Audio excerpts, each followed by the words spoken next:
Hello, hi. Welcome, welcome. I've been a very productive cat. Yesterday, finished entire model in one day, and I was thinking, that is a one-off thing. But today, completely finished another one. I'm impressed with myself. Guys, pat me on the back. But hi, welcome on in.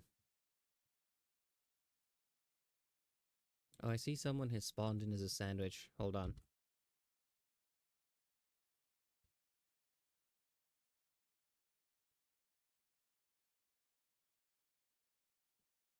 Does that work?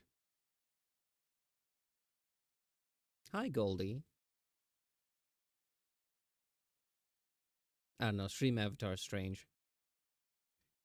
But hi, how have you been? I am very caffeinated, very amped up, but at the same time very tired. Do you want to see what I was working on today? Hold on. This is the one that I sat down, chugged an entire liter of coffee, ate an entire cup of candy, and the combination of caffeine and sugar was kind of like jet fuel. Hold on, let me pull it up. What are they called again? Yeah, this one. I made this today. Adorable little guy. Wait, hold on. I need a background. Yeah. I'm not sure what he's supposed to be. He kind of looks like an onion to me.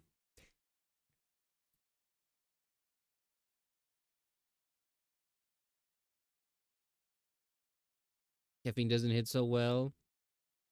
Mm, you mean for you? For me, it's either hit or miss. But yeah, I feel lively and energetic, but at the same time very tired. Like if I blink for too long, there's a chance my eyes don't open up again. There's be different kind of caffeine half the time. I'm not sure how that works, but a friend of mine actually did say that, oh, you have to, she says, surprise your body by taking different types of caffeinated drinks. Like one day you have coffee, another day, I don't know, cappuccino, another day espresso, different times, different amounts. So, you always just trip up your system. I don't know how truthful that is because, she also says a lot of nonsense. But yeah, I don't know. Never tried it.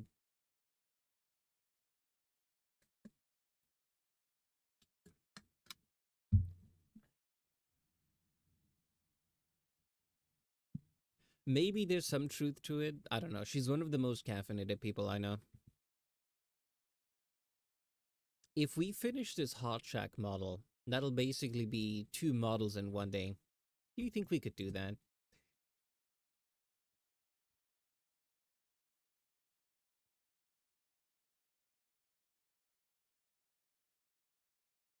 Yeah, but it's hard to say if something is working because it works or is it just a placebo effect? Caffeine for me doesn't work well at all. Yeah, understandable. For me, I think if everything is good and then I have caffeine, it works great. But if I'm like tired or maybe not feeling like it, and then I take caffeine, it doesn't fix the problem. It doesn't fix it, and I don't get any of the benefits. Like if I'm super tired and I take coffee, I'm still tired, just I feel my heart rate is faster. That's about it. I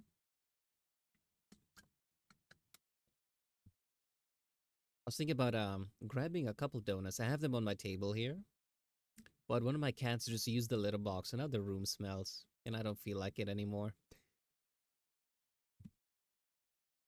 I think when we last left off, we were basically done with the model. Mm, I think I just need to label stuff.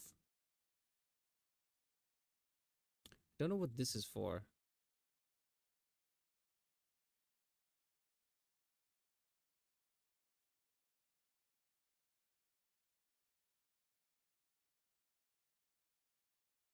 Hmm.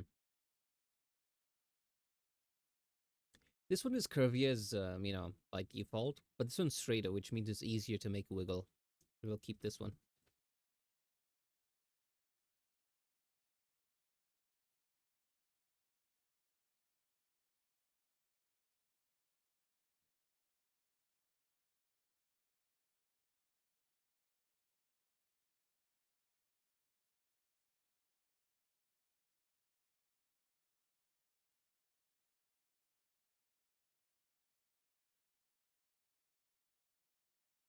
For me, discipline takes me far better than caffeine does. Yeah, caffeine isn't like a cure all solution to everything. It's mainly just a, you can think of it as a plus 5% to concentration.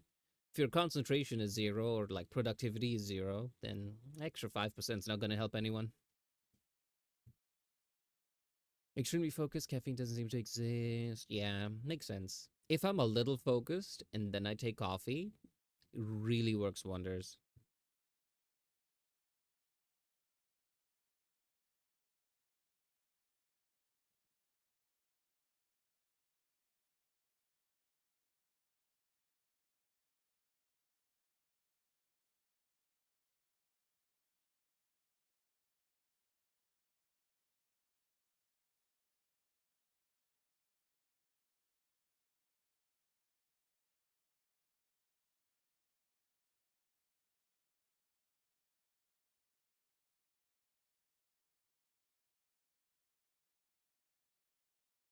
I do coffee and tea, but my body reacts to it just like any other day or water.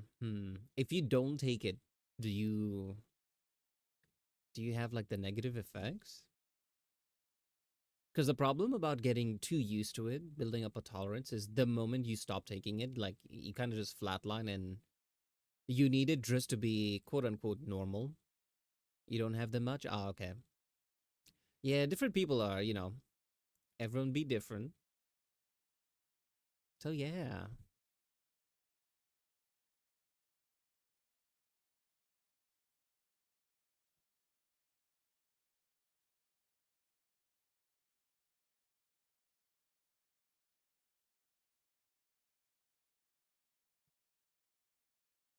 it's a bit weird. Yeah, honestly, even like my cat is like that with the catnip. Julian does not react whatsoever. She'll sniff at it like out of curiosity to see what it is, and then after she's done, she'll try burying it like it's leftover food or poop. She's like, I don't like this.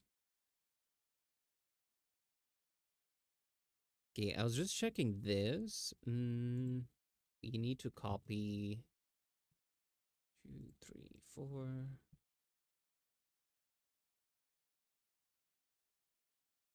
You just need these, the common assets, and model is good to go.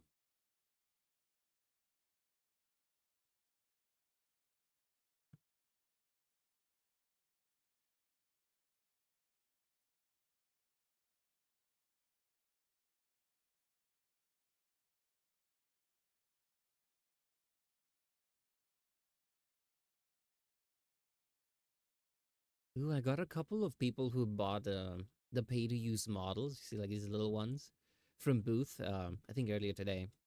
So I'm like, Booth seems to be getting some attention.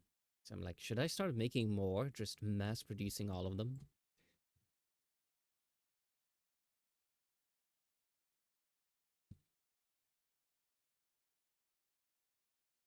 Booth.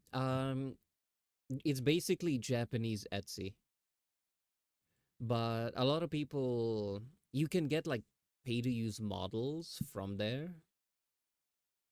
I know that a lot of people like if for example, if they want to just get a pay to use model, a lot of the times people point them towards Booth. I don't know if they do it these days, but back in the day, right? A few years ago, when VTubers were a bit niche, you didn't really get them in like the Western slash English speaking side of the world.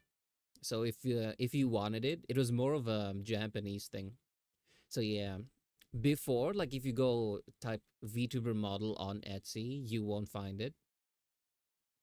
But yeah, Booth was where you would go. But these days, I think a lot of people have started posting them on Etsy. I don't. Maybe I should. I think I was in a couple people's chats, and whenever they were talking about random stuff, and they're like, "Oh yeah, I bought this and this from Etsy," and fast forward a few days later, someone is talking about something else. It's like, "Yeah, I was browsing through Etsy," and I'm like, maybe a lot more people use it than I thought. Japan side on Etsy out of all places. Yeah, Booth is basically Japanese Etsy. That's the way I describe it.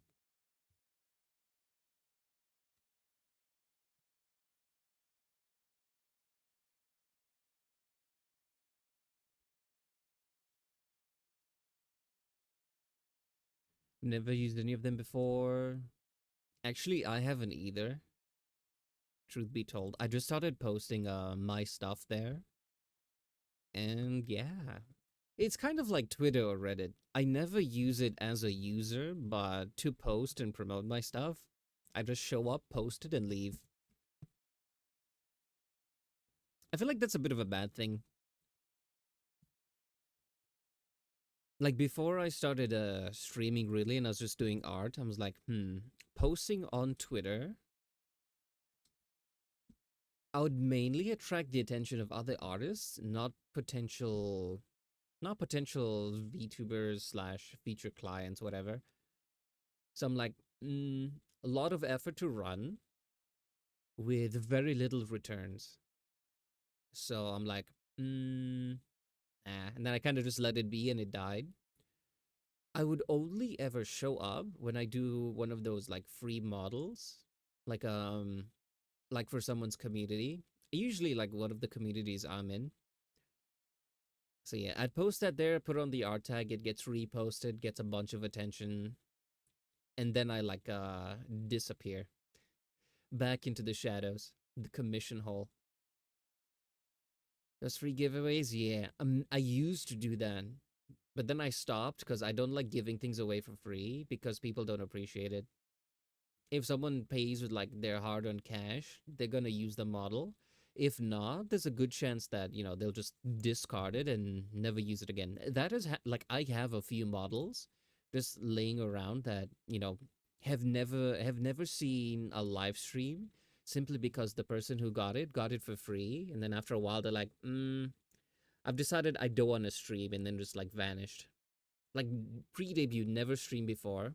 So yeah, I feel like if I ever give away like a free model, it has to be someone who's like already streaming or, has tried it and decided they want to do it. Otherwise, I'm like, they might just take it and then never use it and then leave. And then my effort would be wasted. Even if I don't get money from it, so long as someone uses it and like some good comes out of it, I can live with that. In fact, I had a client earlier today. They requested a refund or like to cancel the project. And they're like, oh, some stuff came up, IRL, blah blah blah. I think like financial things. So I'm like, I felt a bit bad because like my TOS says, if you cancel, there is a fee. But I'm like, you know what, it's okay. They were very polite and super excited. So I just gave a refund. I'm like, yeah, if things stabilize, you're always welcome to come back. We'll pick up where we left off. And hey, you know what? I'll throw in a free rush order so you don't end up at the back of like a 6 month queue. Good customer support. That is something my old company didn't understand. They were very rude to the people who would buy stuff. So yeah, every time, every time like I deal with customers and stuff, and I do things the right way, I get like war flashbacks to the atrocities that I used to see. Because to them it's like oh, we just sell our thing and end of story. Oh, the thing broke, it's probably your fault, and then they leave. So yeah, it looks so dumb.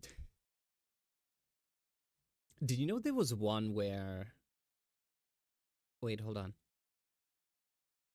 Yeah, I think I can do it with this one. There was one where I accidentally shift the, like the pupils and stuff were on the wrong layer. So what would happen was it would look like this, and I was like, oh, I have an idea. What if I do add? And I gave that to them like as a free toggle. So yeah, I was like, oh, this is funny, and I want to do this just like for shits and giggles. And I was like, yeah, by the way, you didn't ask for this, but you have this free toggle. Go nuts.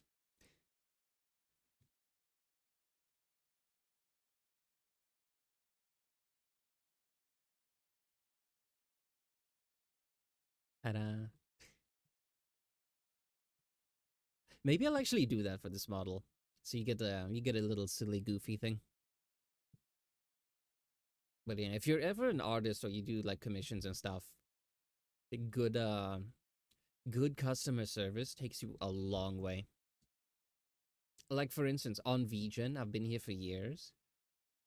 I don't have anything that's less than a 5-star review. To the point, right? This is me cat being weird.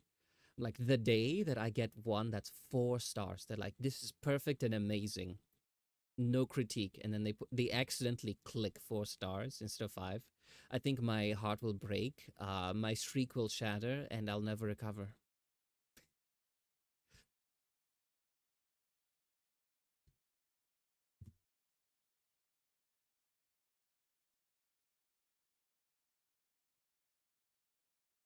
I don't think it matters, but there's like me being me. The monkey brain goes like, all good number has to remain up.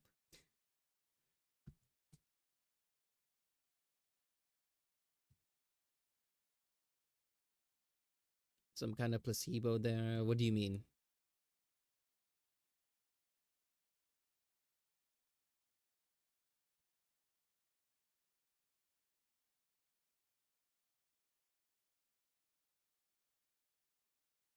Now that's just me being silly because like I noticed it a while back and I was like, huh, I only have good reviews.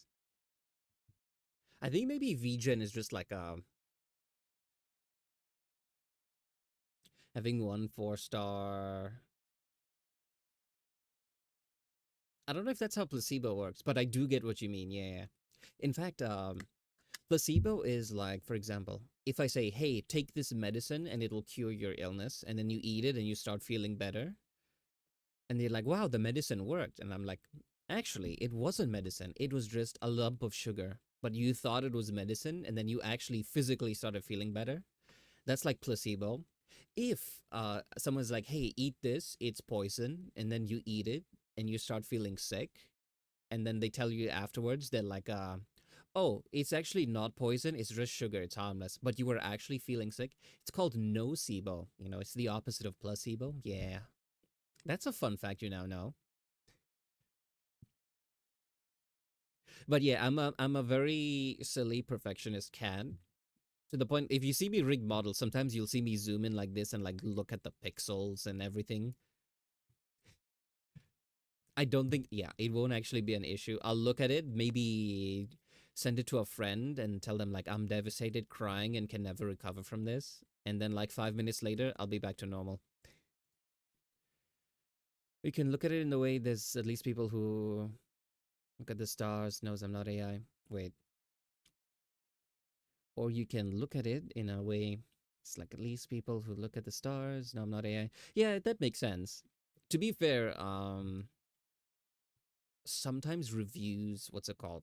On like other sites, I don't know what a VGen's policy is, but I think there are ways to kind of cheat the system, you know? So reviews isn't always the best thing. Or this is a story of scams. This is art scam a story time. Hold on, let me sip water. I've been on my computer all morning working. I was on a call with a friend, co-working, yapping. Literally 15 minutes before I went live, I was still on call with her finishing up the model. So yeah, it's been a long day. Forgive me if English begins to fail me. So yeah, art scam story time. There was this massive artist. I'm talking like Iron Vertex level. But I think they were a Japanese or Chinese artist, right? So not an English speaker. I think they were actually, I don't remember, right? But they had like, they basically were not in. I think they were, where were they on? Were they on Scab, or they were somewhere, right? But they weren't on like Twitter or anything. So someone went on Twitter and they had like the usual VTuber Google Doc, you know, showing like, oh, this person's actually a scammer and all of that stuff, right? So it showed like red receipt, like the receipts of the chats, a person saying, oh, delaying the project and this and that, and then at the end of the day, like they were waiting for like 2 years for a model that never came. And they were being like super rude, and they're like, oh, if you keep bothering me, I'll just like cancel the thing and you won't get a refund, right? Crazy stuff like that. And this is a massive artist. Imagine someone like top of the game, like what's it called? Like someone like, for example, if like Iron Mouse was an artist and you commissioned them, and then in the DMs you see they're acting like that, it's completely crazy. Now they had that whole Google Doc and stuff until and it blew up, like everyone was talking about it, to the point like that artist showed up as like, hey, I don't know who you're talking to, but I don't have an account on this platform that you paid them on. Sorry. And that was that, right? It could be well-renowned artists. They could have like lots of reviews on like that platform and stuff. But at the end of the day, someone can easily just yoink it, say like, basically identity theft, right? They stole like the artist's work. They went on the platform, started making all of the. They basically remade that person's entire profile on a different platform. So when people, it's like, is this person legit? They start searching them up, and then they're like, oh, this person seems real. Like for example, you commission me on something like Etsy, right? You click on my name, you click on the link to my Twitter, you click on the link to my stream, and you're like, okay, this purple cat seems legit. And then that happens, and then you start making a lot of noise on Twitter, and then I show up randomly. I'm like, hi, I don't have a commission page on Etsy. I don't know who you're talking to. That's not me. So yeah, it is crazy out there. You gotta really be careful. I noticed on Discord a scam. Yeah, I can't remember. Did I talk about this before? Yeah, but there was a scam, right? What people would do is they would make Discord accounts of relatively small to mid-sized streamers. Actually, like mid to high, like not so large that a lot of people would know them, but not small streamers either. I'm talking like between 1 to like 10,000 followers, within that range. Now, what would happen is they would make a Discord account, use that person's profile picture, use that person's name, everything. In the links on like their bio and stuff, all of the legit links. It has their it has their Twitch, it has their real Twitch, it has their real Twitter. So if you click on it, you're like, for all intents and purposes, this looks like the real person, right? But the thing is, they start talking to people who they believe are smaller creators just starting out. They target people who are insecure with like a viewer number, right? So they're like, oh yeah, they start like talking. They're like, oh, I want to like get to know people and stuff. Immediately, alarm bells went off in my head because I am that kind of cat who, if someone randomly starts talking to me, like they want something, you know? So, hold on. This is something that happened the other day. I think it was a few weeks back. So I randomly get a like a DM, that's whole sort of like a hi, just trying to get to know people, love chatting with artists, blah blah blah. So I played it very very cool. I'm like, oh my god, that's so great, blah blah blah. But internally, I'm like, they want something. Who are they? How did they find me?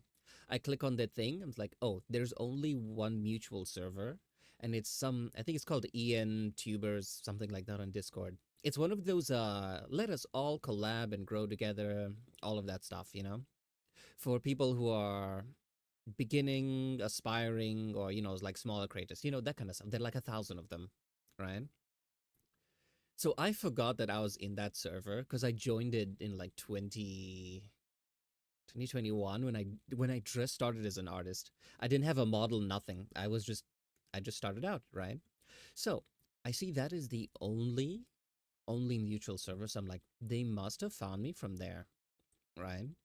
So after like just some yapping and stuff, you know what? Let me bring this up. Wait, did I delete the chat? I hope I didn't delete the chat. Crap, I think I deleted the chat. Yeah, never mind. But anyway, the TLDR was they were making a normal conversation, and about like 20 minutes in, they were still just talking like a normal human being, and I even paused. I was like, am I just being overly cautious and maybe they're just like legit friendly and stuff, right? And then they started talking about that like yeah, I remember when I was a new streamer, blah blah blah. I felt a bit insecure. Oh, I used this service. I can't remember what it's called. I think it was so and so, right? They were promoting like some view botting service. Hold on, eyelash in my eye.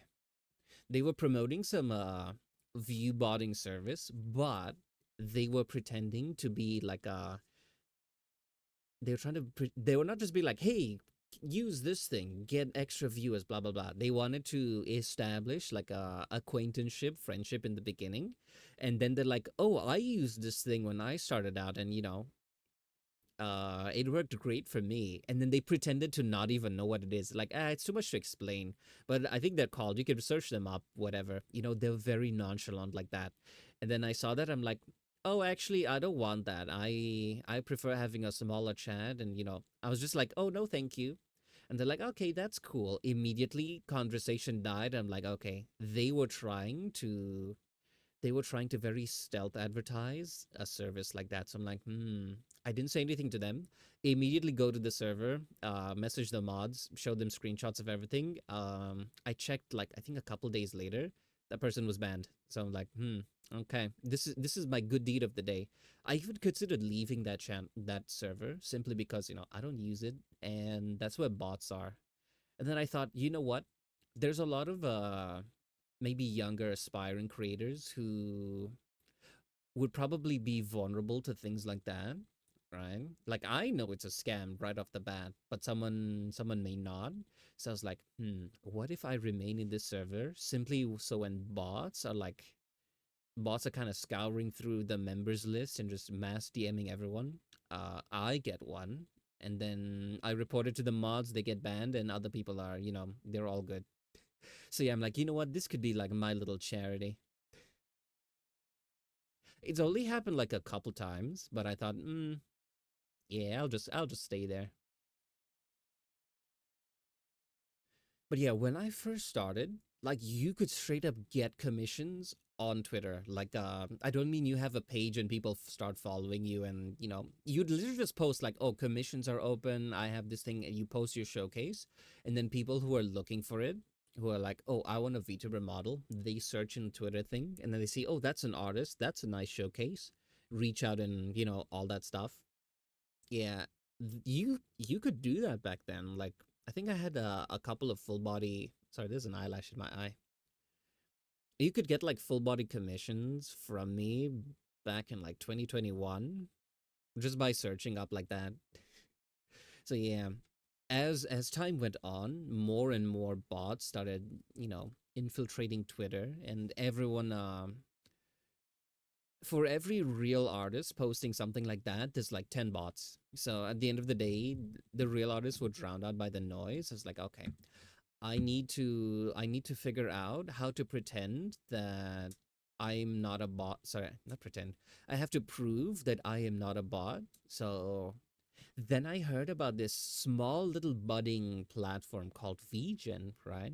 It had like only a handful of people and was really, really tough to get. It was like super exclusive back then because they were just starting out and they didn't even have like artists to invite. They only had beta testers, right? So like I'm an artist, I do this thing. It is basically run the exact same way, except only like maybe a few hundred artists were allowed on it. So they were the guinea pigs essentially.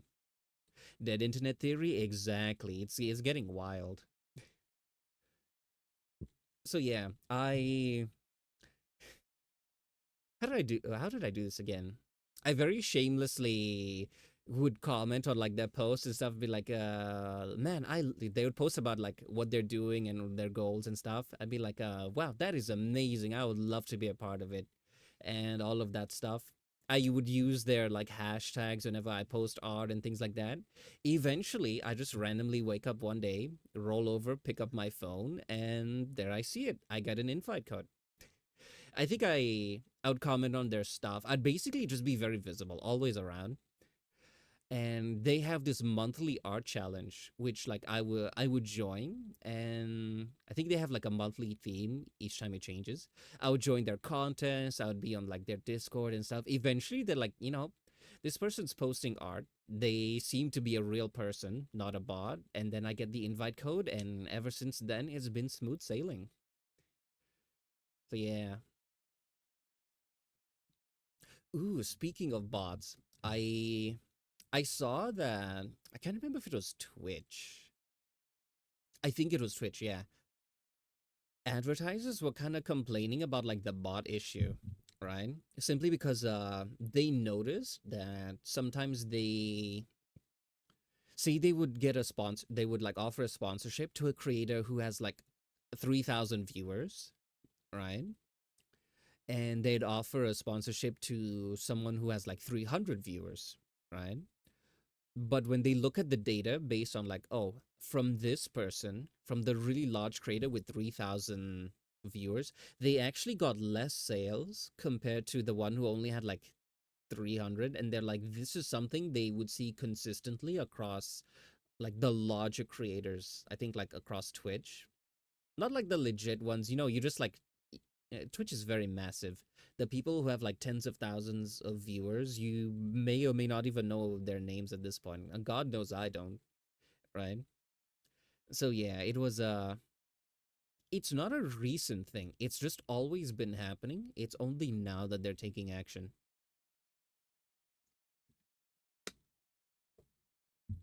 Yeah, I saw that they were rolling out some stuff. Ooh, here's what's it called? I was looking at like their patch notes and stuff and seeing like what they plan to do with that. And then I saw like some smaller creators like crashing out over like the policy. They're like, "Oh my god, if you're like this, then none of your people will count. They have to." Basically, they were like, "Oh, if someone is in your chat to count as a viewer, they have to be chatting, they have to use redeems, they have to do this, and if they don't type anything in like 10 minutes, Twitch doesn't count them as a viewer anymore, and then their count as a bot. Your viewership will go down." It's basically a lot of stuff like that, very detailed into like how it works and why Twitch is bad and all that stuff. But if you look at the official stuff that Twitch released, that like if someone has the player open, they count as a viewer, beginning and end of story. So I don't know where they were getting their information from, but I think they were just they're just trying to engagement bait people. Just what's it called? Rage baiting, engagement farming, one of those two. They were stirring up drama that didn't exist simply because rage bait, yeah. They were stirring up drama that didn't exist because they wanted people to see it and go, gasps, that's terrible, and then they start sharing it with like their friends and stuff. Yeah. They were running a test. I saw a few streams where people were testing it by using app versus browser based. What were the effects of like the changes? I think like I don't know if they've rolled them out already. But I don't feel like there's been any difference, to be honest.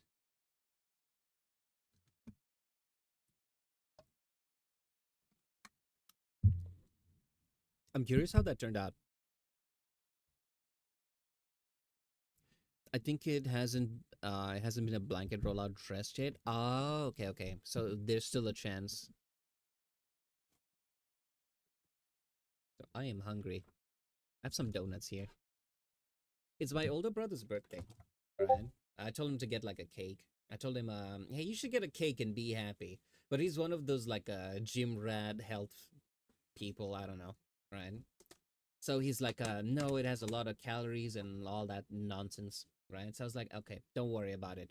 I will get a cake, I will eat it, and I will be happy on your behalf. So yeah, I bought donuts.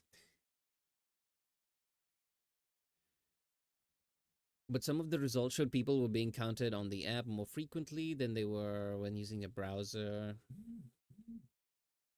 Hmm. I don't know how you test it. Because, for example, how do you say this? I think it takes a while to kind of like update the counter, right? Like for example, before I would like keep the counter open and there'd be like five people chatting, but Twitch only says there's two people in chat. Like the viewer number is two. So I know like it's not the most accurate thing. I realized yeah, I didn't like it. I didn't like having it open because then I would try to like gamify streaming. I would see it and be like, what makes number go up? Number is down. That's bad. You know, that kind of stuff. So yeah, I literally just I turned it off. You know, if you have like the what's it called? Stream manager? Yeah, it's called stream manager. It says viewer numbers, followers, blah blah blah, all that stuff up there. If you click on it, it hides the number.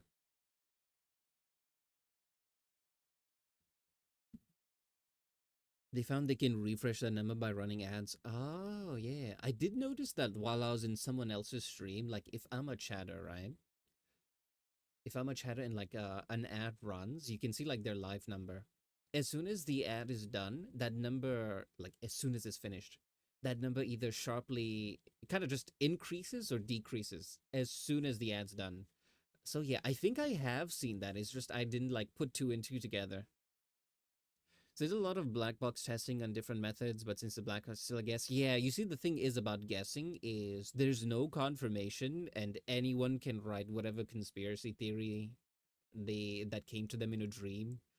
So yeah, unless Twitch has said this is how it works, I tend not to like give too much I tend not to pay too much attention to it. Because there's so much misinformation out there. It's very useful to if you're not interested in watching like their live streams, you can probably just there's probably channels out there which summarizes the entire patch note stream in like 5 minutes. So yeah, I'm a very nerdy cat. I like knowledge like that. So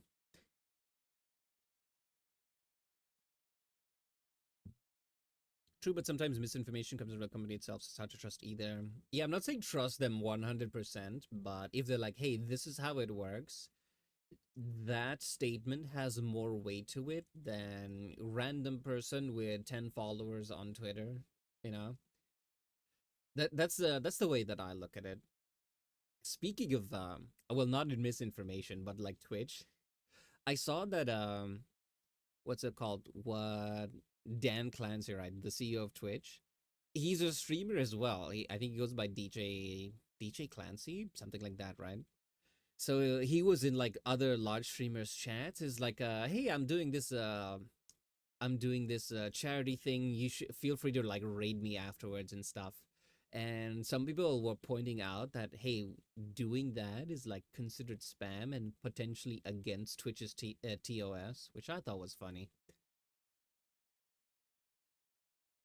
Because if like someone just shows up as like, hey guys, I'm doing so and so, you should raid me after. I'll immediately think they're a bot and ban them. They could be a real person, but like behavior like that is usually associated to bots. I love chocolate donuts. YouTube is having the same problem right now as well. Ah, I'm pretty sure all other platforms like Kick as well has that problem. Like, if you can stream, you can bot, and I think only now like people are trying to make a issue out of it because advertisers know now like oh people are botting, so if we pay Twitch a lot of money to get this in front of 4,000 people's eyes. And, Twitch shows it to like 3,000 bots. Mm, they're probably not going to be happy.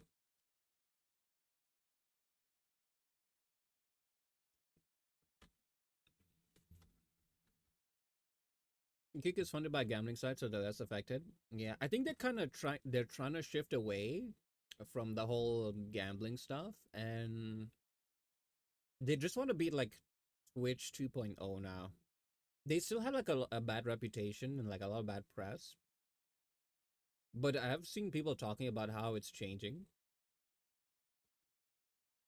Honestly, I think that change is good simply because if Twitch has like a competitor, then yeah, if Twitch has a competitor, it's going to be much better because now they're incentivized to really get their act together.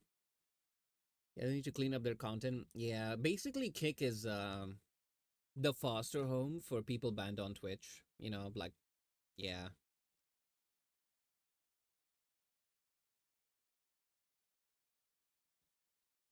copy Twitch's sign. To be fair, if they start by copying Twitch and start building it and making it better, just shrugs vaguely.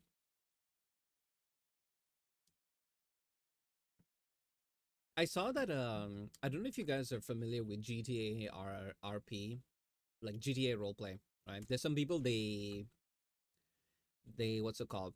They play GTA online with like a server with like a ton of mods, and basically it has very few NPCs and is mostly just other people, right? And they roleplay characters, they roleplay the jobs, everything like that. I noticed that I saw some people talking about it on Cake. They have like categories specifically for like the major roleplay servers. I think No Pixel is the one I'm familiar with. So yeah, I saw someone talking about it where they're like, if you go to Kick and you only go to like those communities, like those massive communities, like the RP ones that have moved to Kick, it's all good, it's all clean. But the moment you go to like other people's channels and content, then you're exposed to, I was gonna say the filth, but I feel like that's a bit mean. The rest of Kick, for lack of a better term.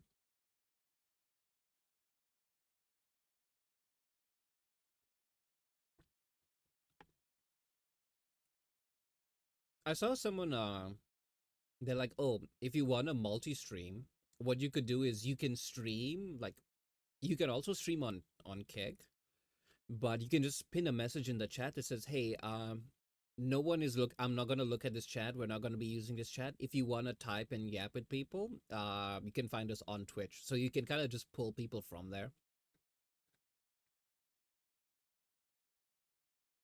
Yeah, they have a small VTuber community, and it seems to be tame. VTuber community tame, outrageous. I'm just doing a bit. There are a lot of great people out there. I am very cautious though. Mm. Once, I've never been involved in drama per se. Okay, hold on. This is a mess. There's chocolate everywhere on this tissue. I don't want to get it on my hands. Yeah, I've never been involved in drama per se, but I remember I once made a model for someone and I posted it on like Twitter. And I get like a DM and someone's like, "Hey, I love the model you made for this person, but you should know they were like blah blah blah." I don't know what. It basically was just childish high school trauma. Like, oh, they're a bully, they were mean, and all other sorts of nonsense. I didn't reply to it. I was just like, I don't care. It's not like they were like a friend of mine or someone a creator that I would like watch it. I was just making a model for them. Like whatever they do is their business, right? So I ignored it. I think like 1 hour later, I get another DM, another account, very small following, like I think like three or four, whatever. And then they started saying almost basically the exact same thing as the previous one, but pretending to be like a different person. I was like, I don't like this. And I realized like after some time, I don't get pinged for like Twitter DMs, right? I don't get notifications. I don't see like a number or anything pop up. It's just very rarely if I pop into like that area, I would see like, oh, message request, right?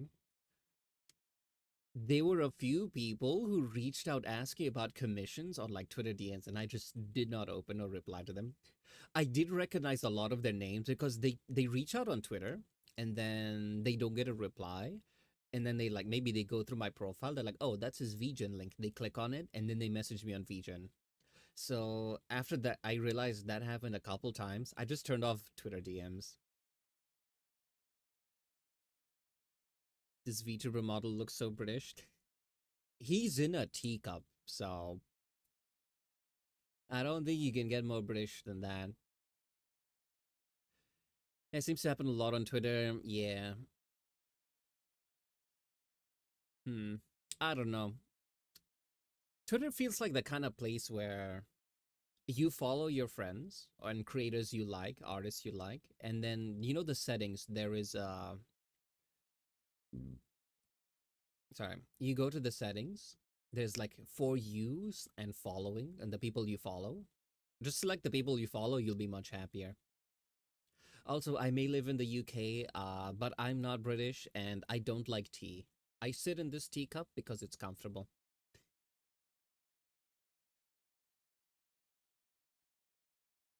But I welcome on in. We're talking about bots and Twitch. In fact, we talk a lot about other stuff. You know, I was uploading yesterday's VOD on YouTube. Normally, like for example, if we have one really interesting topic or like a main topic, I make that the title. And yeah, so like it's like this is what the stream was about and what we were talking about. In that video for yesterday, I'm just like we talked about I think corporate red flags, golden handcuffs, and minimizing expenses. The description was just like, yeah, we rapped about a lot of stuff this time, and yeah, let it be. I wish there was I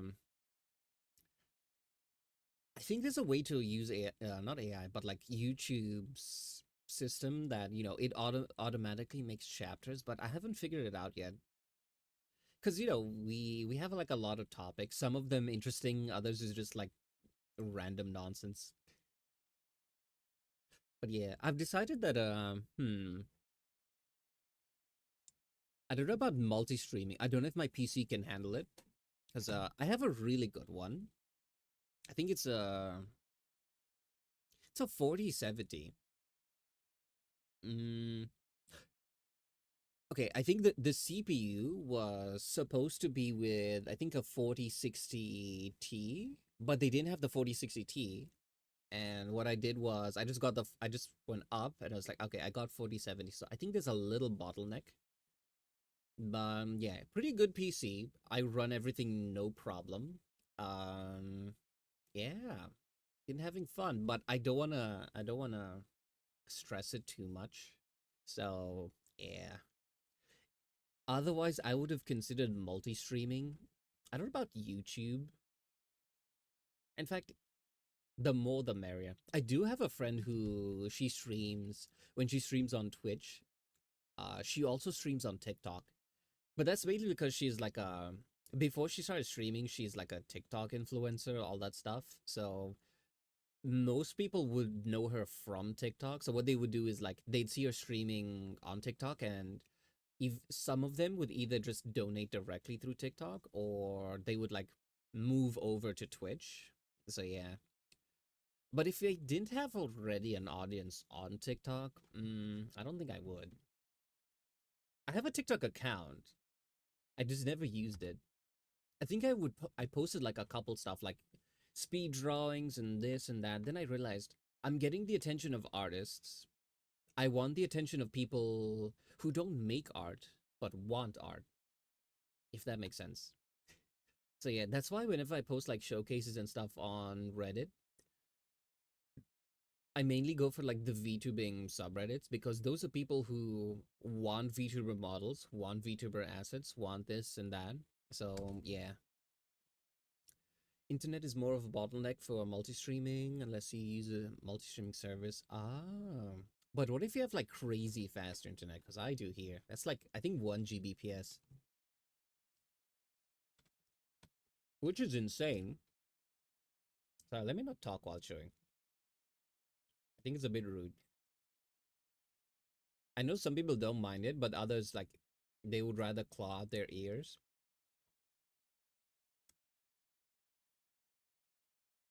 But yeah, 1 Gbps internet here is insane because like in my home country, right? The fastest internet you could get for like $50 a month is like 30 Mbps, right? It says 50, but realistically, you're only getting 30. And that's if it's working that day.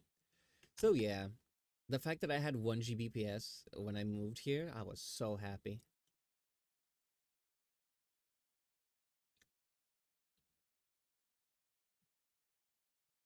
But the multi-streaming services, I think I've heard something like that. Instead of you streaming to like for those who don't know, I think instead of you streaming to 6 different places, you stream to one, and then that one place streams to the rest of them.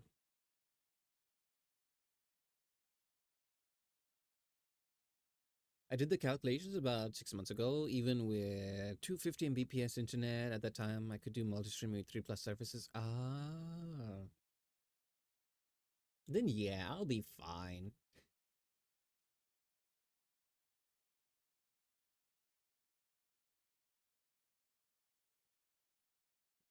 Also, I take that as a sign you're someone who's very serious about streaming because they actually sat down and did like the behind the scenes thinking. I think a lot of people when they go live, they're just like, I'm gonna hit live, do my thing, and then end stream.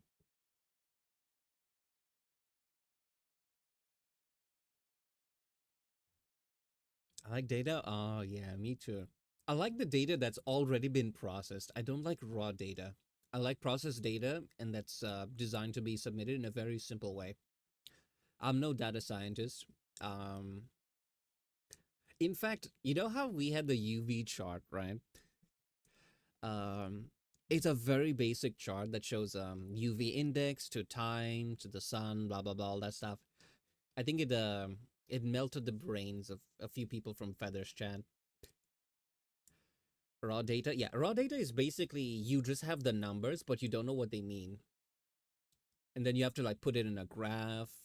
Make sure you get rid of any outliers or all of that stuff. Yeah, I didn't like taking data science. It was not my thing.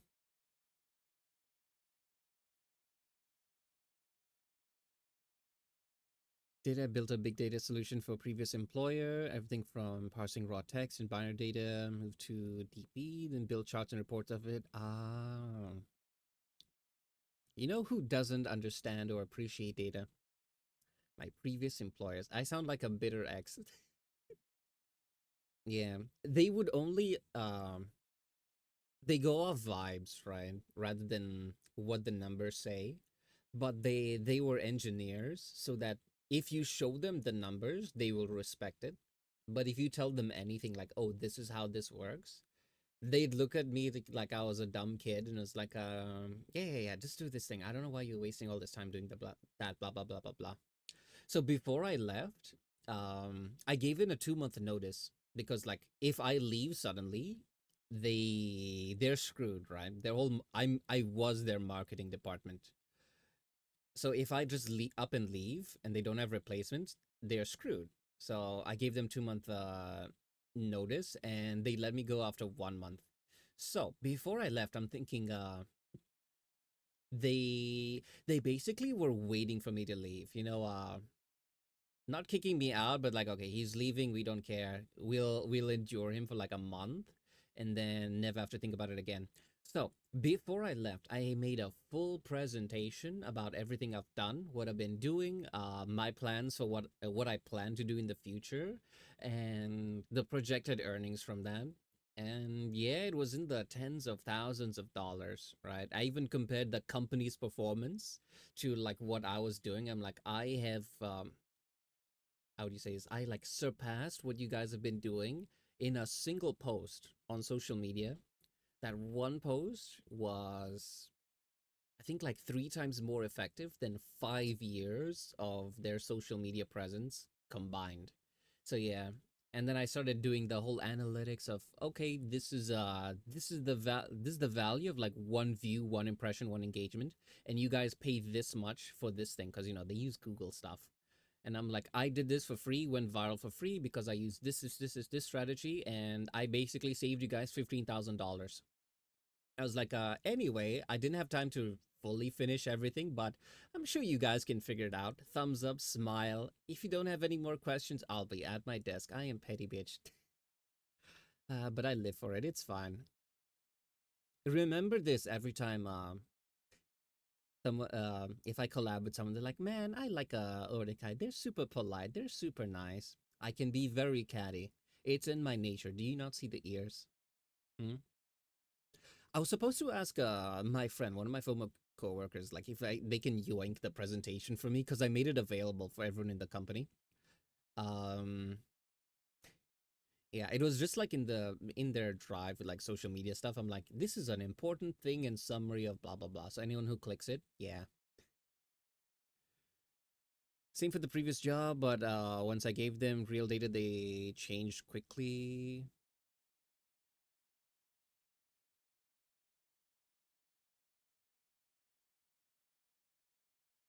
Wait, hold on. Big data solution for previous employer. Everything from parsing raw text, binary data, move to a DB, and build charts and reports off of it. Same for that previous job, but once I gave them real data, they changed quickly. What do you mean by that? I don't understand. So I'm almost done with my donuts. These donuts are my dinner. I ate like a ton of I ate a ton of candy today. So my calories my daily calories through the roof. I gotta finish the donuts, otherwise they'll go bad. Then from vibes to data driven. I wish my previous employers were like that because if you show them the data, they believe me. The moment data does not exist, they're like, "Why are you wasting time?" You know. But it's not even they. It's just the one bad boss that didn't like me.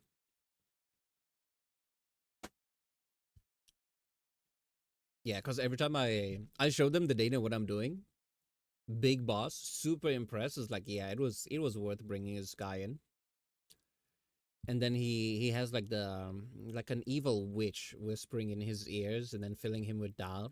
And then he comes, he tries to have like a pep talk and be like, how is things going? How can we work to improve stuff? And then he realizes there's nothing to improve. Yeah, I got a bit tired of that. Maybe I should just give up the corpo life, buy a farm, be an artist, raise sheep, um, call it a life. What do you guys think?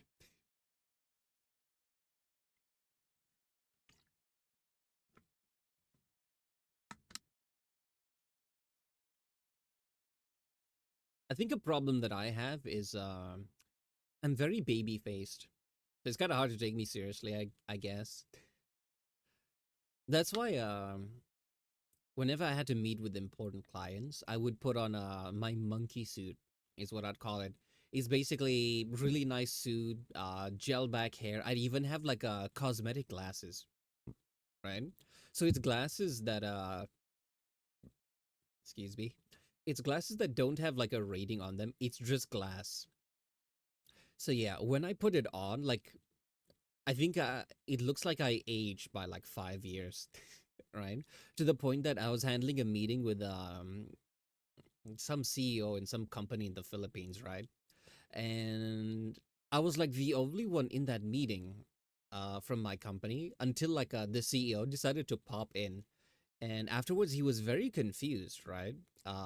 Because he's like, "Where's Ordi?" He's looking around, and then he realized with like he said like, "Oh, I gasped because I realized that's him. I thought he was one of the guys who came with like these people, right?" It took him a second, but yeah. Anyway, he was told that, "Oh, I'm very awkward in meetings. I don't talk. I'm very silent. I only speak when spoken to, blah, blah, blah. It's very awkward." Yeah, I had that conversation with him because the bad boss was telling him that.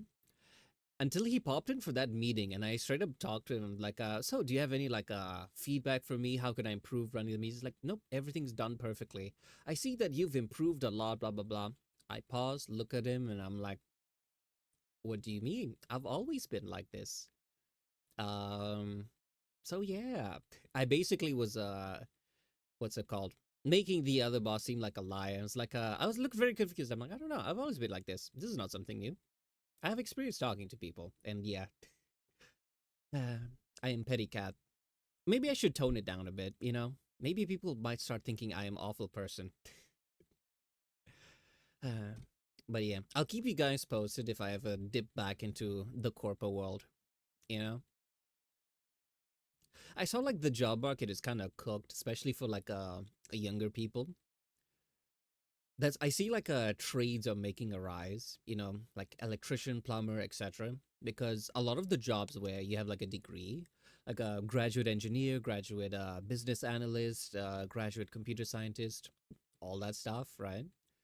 A lot of the entry level jobs I think were being automated by AI. So unless you already had that experience and could jump into something higher than that, like a senior position, it is like a bit tougher. This is just I'm repeating what I was seeing online, not like what's actually true. You know, could be. I'm no expert. I didn't analyze this. This is just something fun that I saw. And I was like, hmm. So yeah, I wonder if like that's the case. So I was like, I don't know.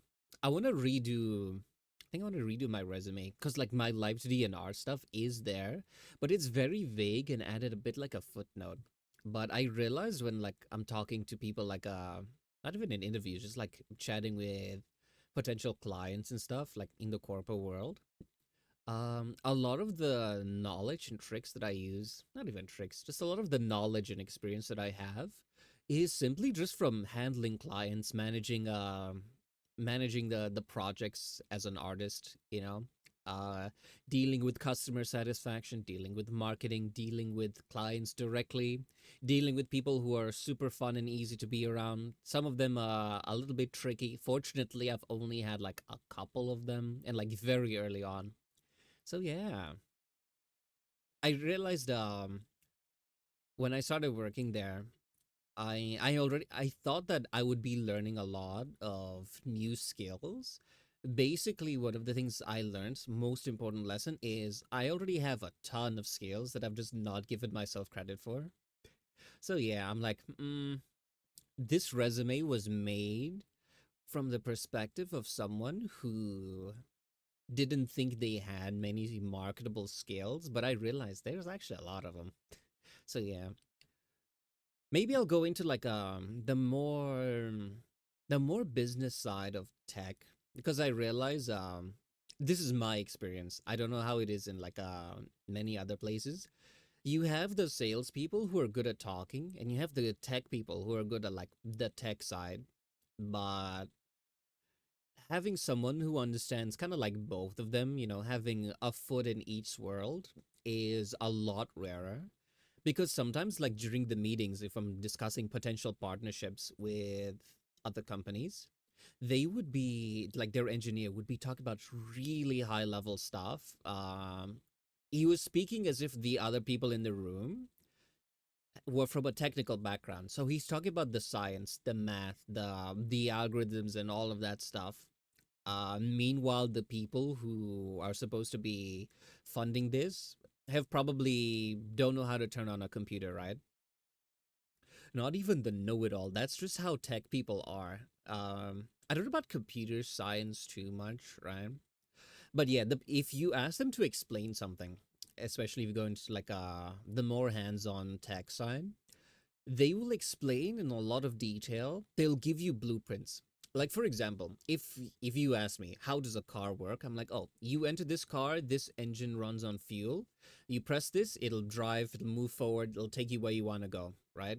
You press this, it goes forward. You press this, it stops.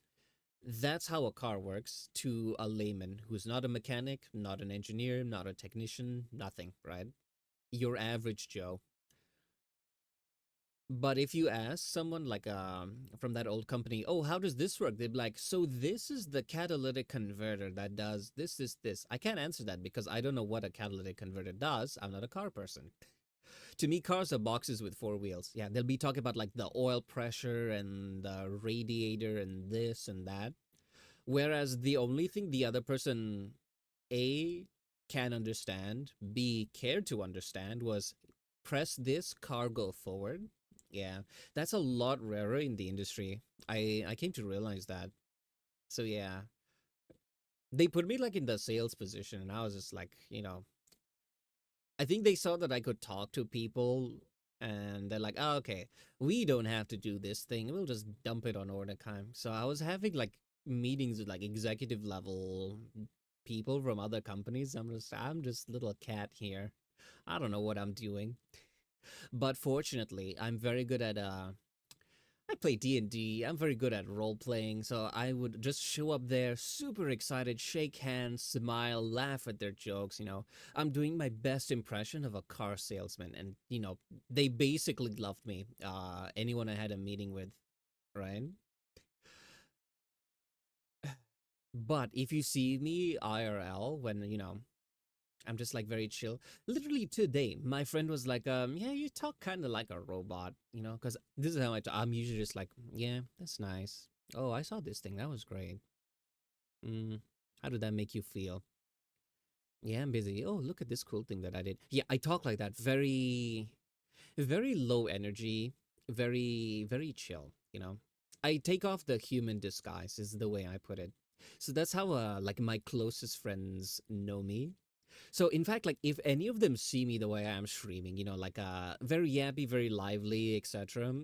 They if you try describing it to them, they'd look at you and be like, Ordy? No, that's crazy. What are you talking about? You must have him mistaken for another purple cat. Have you seen Office Spaces? I don't think I have. Hold on. Is it a British show?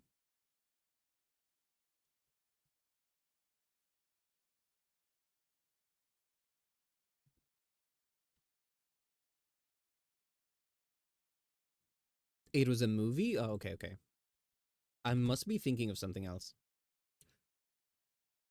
Office Space, hold on. I see it here. Peter, computer programmer, faces insults from his boss and feels like his life is horrible. When he meets a hypnotherapist to get rid of work stress, a tragic accident takes place at the clinic. Hmm, interesting. 7.6 reviews, 300,000 reviews. Hmm, interesting. You know what? I see a 2-minute trailer.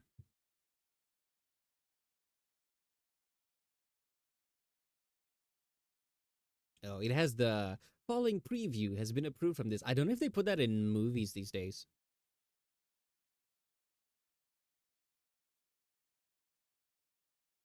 Hmm.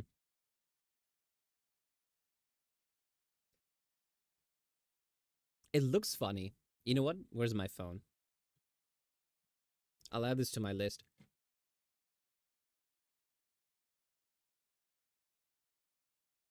Let me add this to my TV app.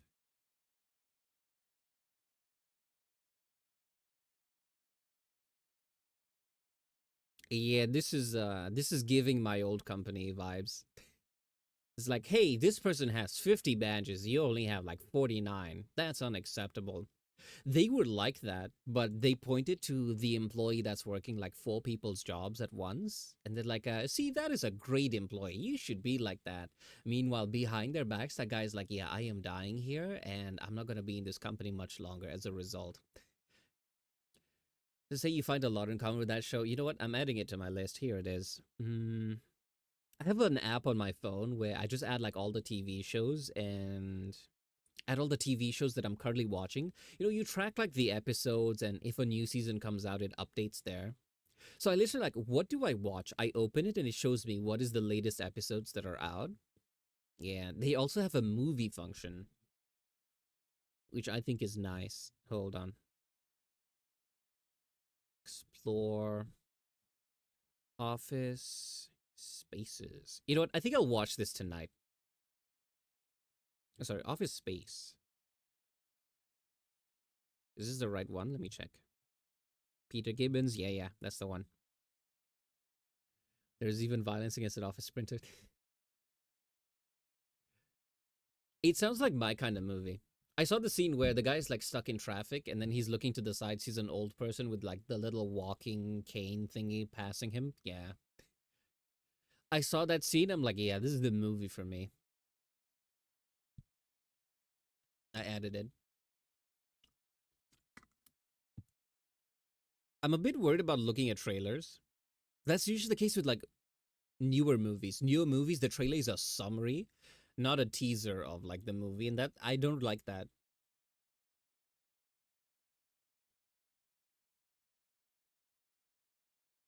I've seen a lot of memes from this movie. Hmm. Okay, I'm done with the trailer.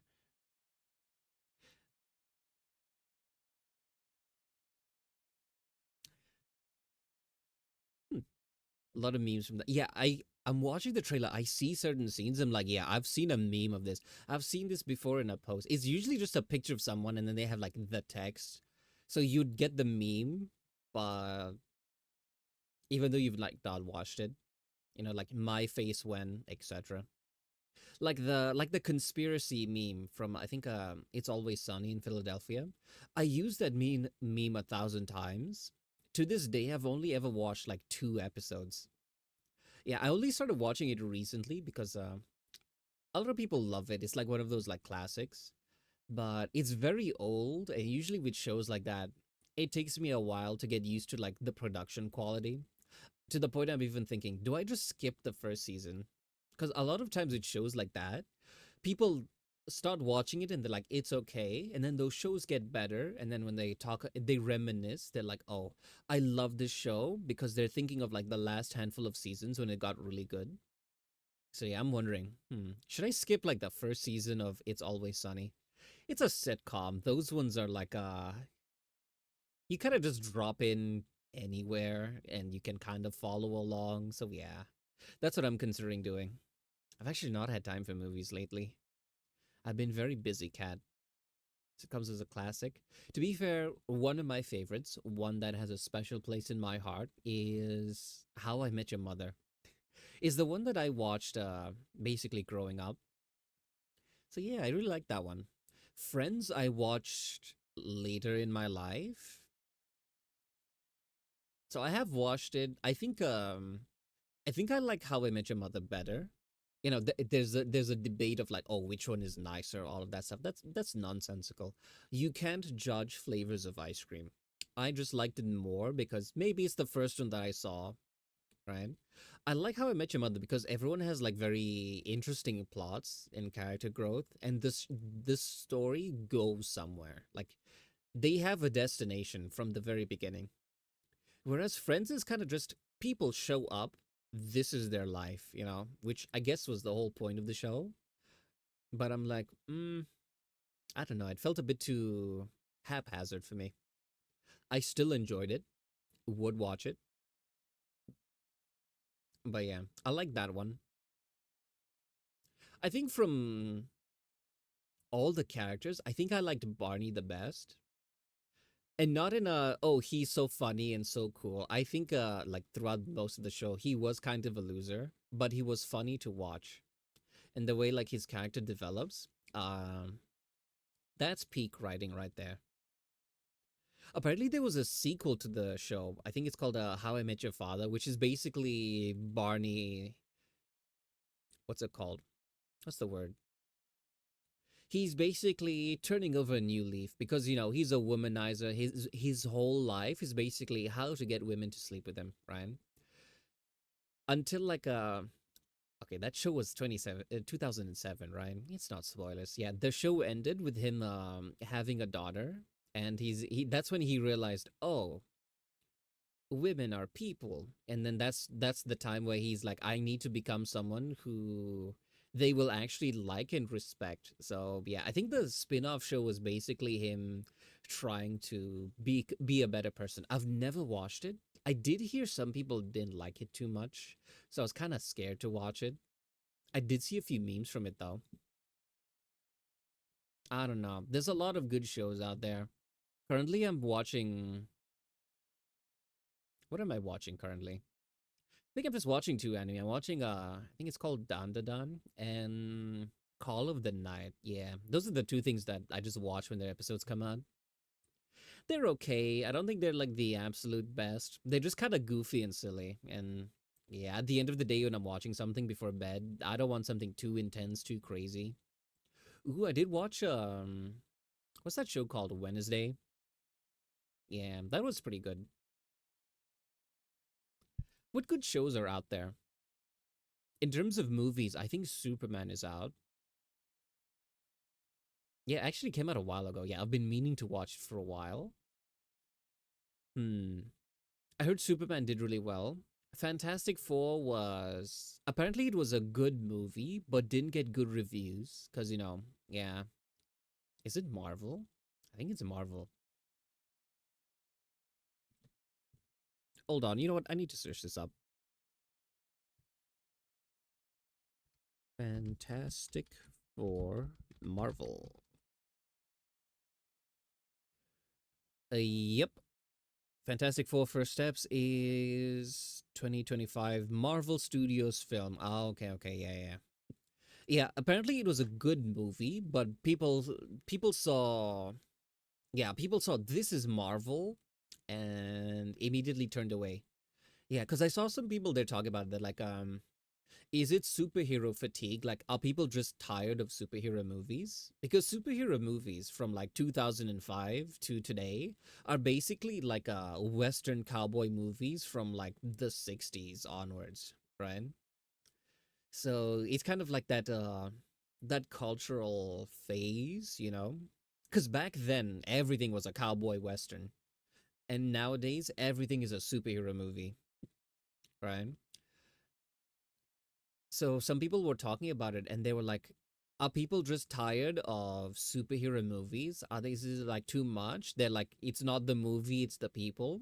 And then Superman drops and then everyone loves it. And then they're like, nope, it's not the superhero thing. It's just no one trusts Marvel.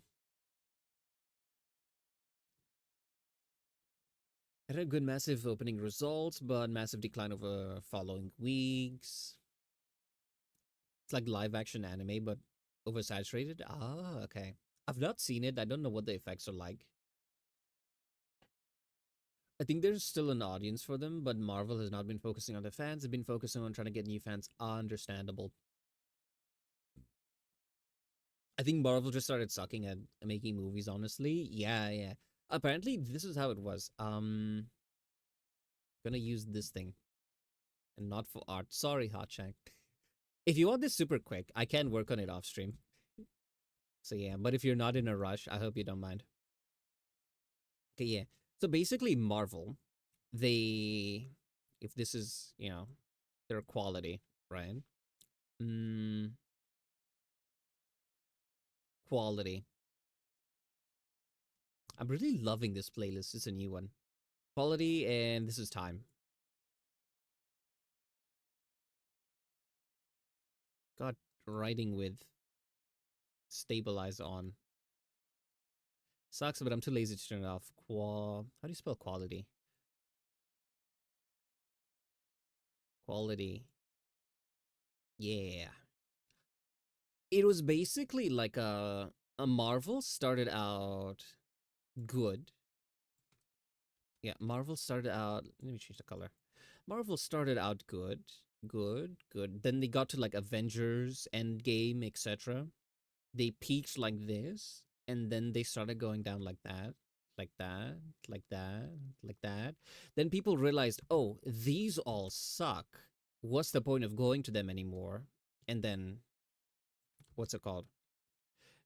What's it called? Oh, sorry. This is quality. Right, it's going like, hold on. This is, I've already confused myself. Right, if this is quality, start going up like this. But viewership is like that. Hold on. Blue is quality. Hold on, let me get rid of this. Guys, I'm tired, okay? Cut me some slack. Blue is the quality. Green is viewership. Viewership was like this. And then kind of just dips. Hold on, that's too sharp.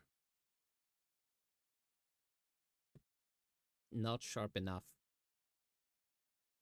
They kind of dips, and then it just goes down. Now the quality increases, right? Yeah, this peak is endgame. This is endgame, right? Even though the quality is going back up, as we saw with like Fantastic Four. What is the other one? There's another nice one.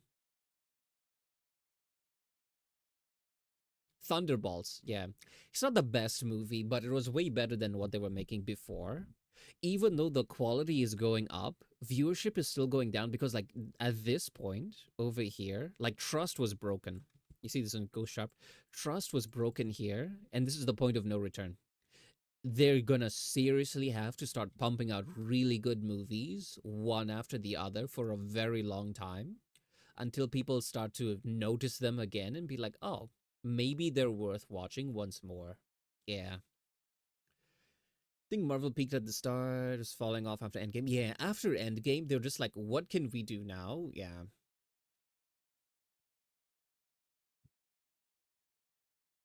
Reputation is basically more than money nowadays. Yeah, because if you have rep, you can capitalize on it.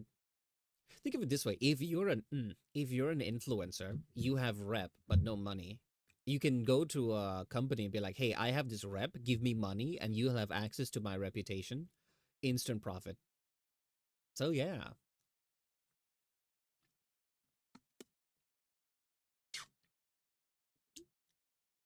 hold on. Filling my water. I have a second bottle here. I don't drink out of the second bottle because it's a much larger one and it's kind of heavier. So yeah, I just use it to refill my favorite bottle. I saw someone analyzing it. Apparently, one of the issues Marvel has is sure the movie. Okay, the reason their movies don't do so well is because even though they make a lot of money compared to like other no name studios, etc., but the issue is they spend almost as much money making it. Like if they break even, like that's them on a good day, right? So apparently one of the things they really need to focus on is A, rebuilding that reputation of making good movies, and B, minimizing the costs of what's it called? Minimizing the costs of making a movie. Because if you spend like half a billion dollars making a movie, you're gonna have to make way more than that to be worth it. But if you make a very cheap movie, good quality and cheap, right? And even if it doesn't do too well, you are still way more profitable. This is basically the golden handcuffs graph from yesterday. I'm not gonna repeat myself. You guys get what I mean.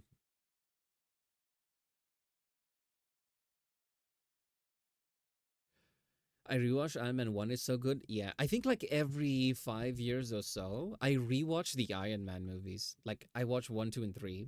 Um, Beautiful. Okay, I'm gonna be honest. I don't like the new suits. I love the suits in Iron Man 1. Big tanky, very they focus on the technology. They're like, oh, this is cool, it works like this, right? But in like the later movies, maybe like Endgame and stuff, especially the nano suit, I hate it, right? It's too sci-fi. I don't like that. I like things that look like they could exist in our world, you know. Sure, this suit is like it's fictional, but it's not too far. It doesn't look too far in the future, right? Like you could see that and go like realistically humanity can make something like this in like the next 50 years. That's good. But you look at nanotech and you're like, that's not how technology works. It's just me being a nerd. I don't like that. So for example, he has a little thing on his chest and he like activates it and then like the whole suit like comes out and covers him. That suit has more mass than the thing on his chest. Like where are those nanobots hiding, you know? Unless then are they like Ant-Man's thing where they shrink down while being housed? I don't know. I had too many questions about the science and I didn't like that. Anyway, I am fun to go to movies with. Um, just ask any of my friends. That's a joke, by the way. I'm only like that if the person is actually interested. Then don't watch Pacific Rim. You see, the thing about Pacific Rim is like it's really massive, and you can see, oh, this thing is slow. It's really bulky, right? You can kind of see it like if you really close your eyes and maybe half of your brain, you're like, I can kind of imagine it working, right? Because it's a big robot, all that stuff. It's not too crazy. I've been seeing the new stuff at Boston. What's it called? Boston Dynamics. The robot dog people. Hi, Wally. Hi. Sorry. What was I saying? Yeah, you could see it and then like I don't know. The problem is they said all irons, no alloys. Oh, that thing will snap like a biscuit. The thing you should know about iron is it's very brittle.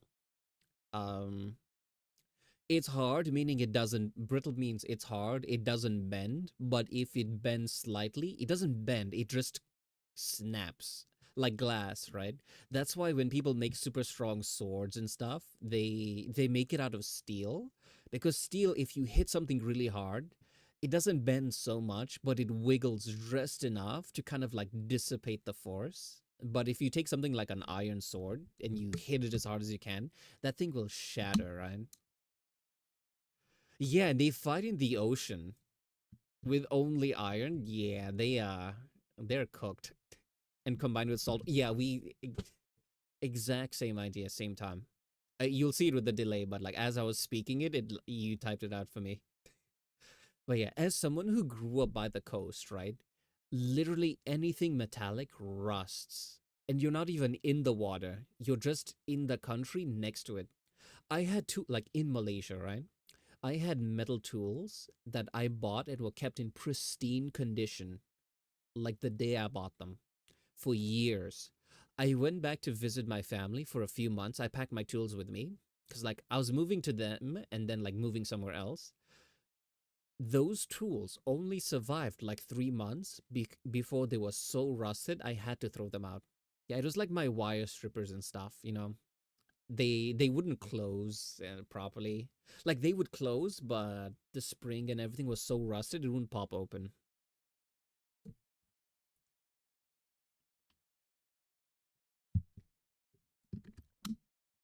So Minecraft is not realistic? Yeah, I'm sorry you had to find out this way. I live in a place where they salt the streets to prevent ice buildup. You have to be careful about cars rusting. Oh, yeah. Honestly, I can understand like the appeal of owning a car because you know it's a car, especially in like the U.S. Because the U.S. I think they favor driving more than like personal transportation. You know, like for example in like certain suburbs and stuff, I don't think they have like buses and things. I don't know, I'm not American, you probably know more than I, right? But America has very strong car culture, but just like growing up I kind of just didn't like it. You know, they're very just the idea of them. I've never owned a car. Expensive, cost a lot of money to run. mm, they can get stolen, a whole bunch of issues. So yeah, I was just like I just look at it and be like, do I need one? I don't think so. If I can avoid it, I will kind of just avoid having it. I've replaced a tornado so we don't have a lot of tall buildings.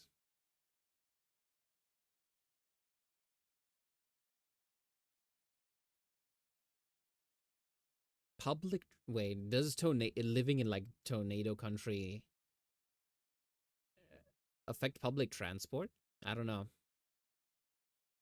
Oh, but in the UK, public transport is crazy expensive. Like from my town, commuting to like London, like which is about an hour away. Mm, I saw like monthly. You can buy like a monthly pass for it. That's like £600 just to go back and forth every single day. We don't have tall apartments. The population is more spread out. Oh, okay, okay, got you. Yeah, if you're in a place like that where population is spread out, things are like further apart. Yeah, so if I was in a place like that, I can understand having to get a car. Yeah, public transportation is good. Yeah, I'm fortunate enough to always live in places where public transport is good or everything is so close and walkable. Like to the point that this place where I live now, everything that I need is within walking distance. Before I came here, I was like, okay, I'm gonna come here and I'm gonna buy a bicycle so you know I can get to places. Don't need a car. Like this is how I was in Malaysia. I I bought a bicycle. I would just go around everywhere with it, and that was lazy, right? Uh, actually, that's not true. Malaysia is very hot, so if you're cycling everywhere, and where I stayed, it was Cyberjaya, right? Um, what's it called? The terrain is hills. You're either cycling uphill or downhill. There's no straight flat roads. I really hated it. Right. So What I did is I bought a bunch of motors. I got a speed controller, got a little thingy I can push on like the keyboard. Sorry, not keyboard, on the handle. And I turned it into like an e-bike. I wanted to buy the one, but I saw they cost like $1,000. I was like, that is insane. So I built my own using like some random motors and parts I bought online, and I scrapped some of the stuff from the tech department in my old company. I When I asked the guys, I was like, "Hey, you guys using this?" No, okay, thanks. I used it. I yoinked the lithium batteries. That's like the most expensive part, right? So I got it for free, and yeah, I basically got an e-bike. For I think I spent a total of like $200 making it. Whereas if you buy one off the shelf, it is like $1,000. Nearest store around me is like a 1 mile. Hmm. Is that wait? What is the? How long does it take? Because I measured distance and time. Sorry, this is the way I am. Let's see. In fact, let me Google this. How far is the store for me? What is my definition of walking distance? Mm, let's see. What is that store called again? I think it's called Aldi. Yeah. Okay. Let's see directions and my home address that I will not say out loud because I have a bad habit of speaking as I type. Okay. Okay. For me, it's zero point 0.5 miles. Yeah, half a mile for me is walking distance. And in fact, a mile is if I'm willing to go for a long walk, right?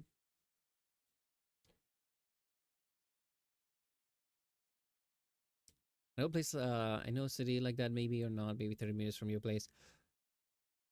Yeah, it's, how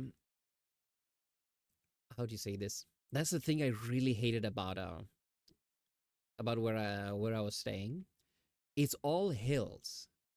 So you're either cycling uphill, which is it's not even tough. It's just the weather is so hot that the moment you step outside, you're immediately drenched in sweat. And then once you get to your workplace, it's super, super, super cold air conditioning. So you freeze to death. Yeah. So to avoid that, I basically built an e-bike. And when I came here, I was like, oh, I can just build a second one. Then I realized, oh, everything is super close to me.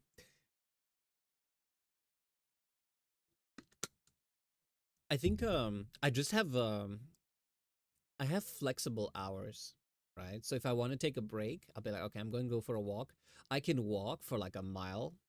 To me, that's okay. The only issue I would have is time, because yeah, I'm not going to spend like a full hour going to get like, I don't know, a carton of milk and then come back, because then like an hour of my day is gone. Because when I was in Malaysia, if I go to the store, I take my bike, I'm in and out in like 5 minutes. It takes me 5 minutes to get there, 5 minutes to get back. But once like I was leaving, I'm like, you know what? Let me go for a walk, enjoy like the fresh air, go to the store, buy something, and I'd spend like 30 minutes walking. Then I realized, what's it called? The fact that I don't have like that time pressure. I'm like, oh, I only have 3 hours before I need to go to bed, or oh, I have this much time before work, yada yada yada. I'm like, I don't mind spending the time it takes to walk, so it's all good. Yep, and frozen things would melt. Yeah, if it's something like maybe frozen meat, it should be fine. It'll remain cold until you get to your house and like throw it in the freezer. Because it'll take more than like 30 minutes to defrost. Even if it's kind of defrosted, it's still cold and refrigerated.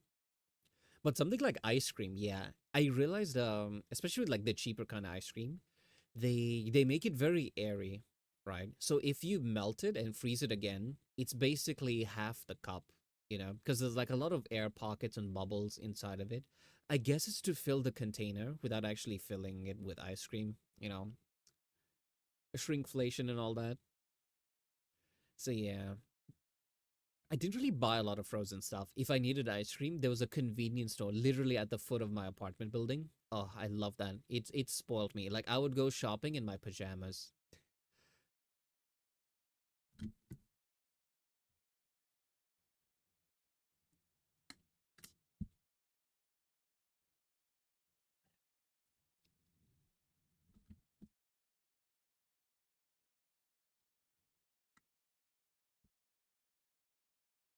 But I think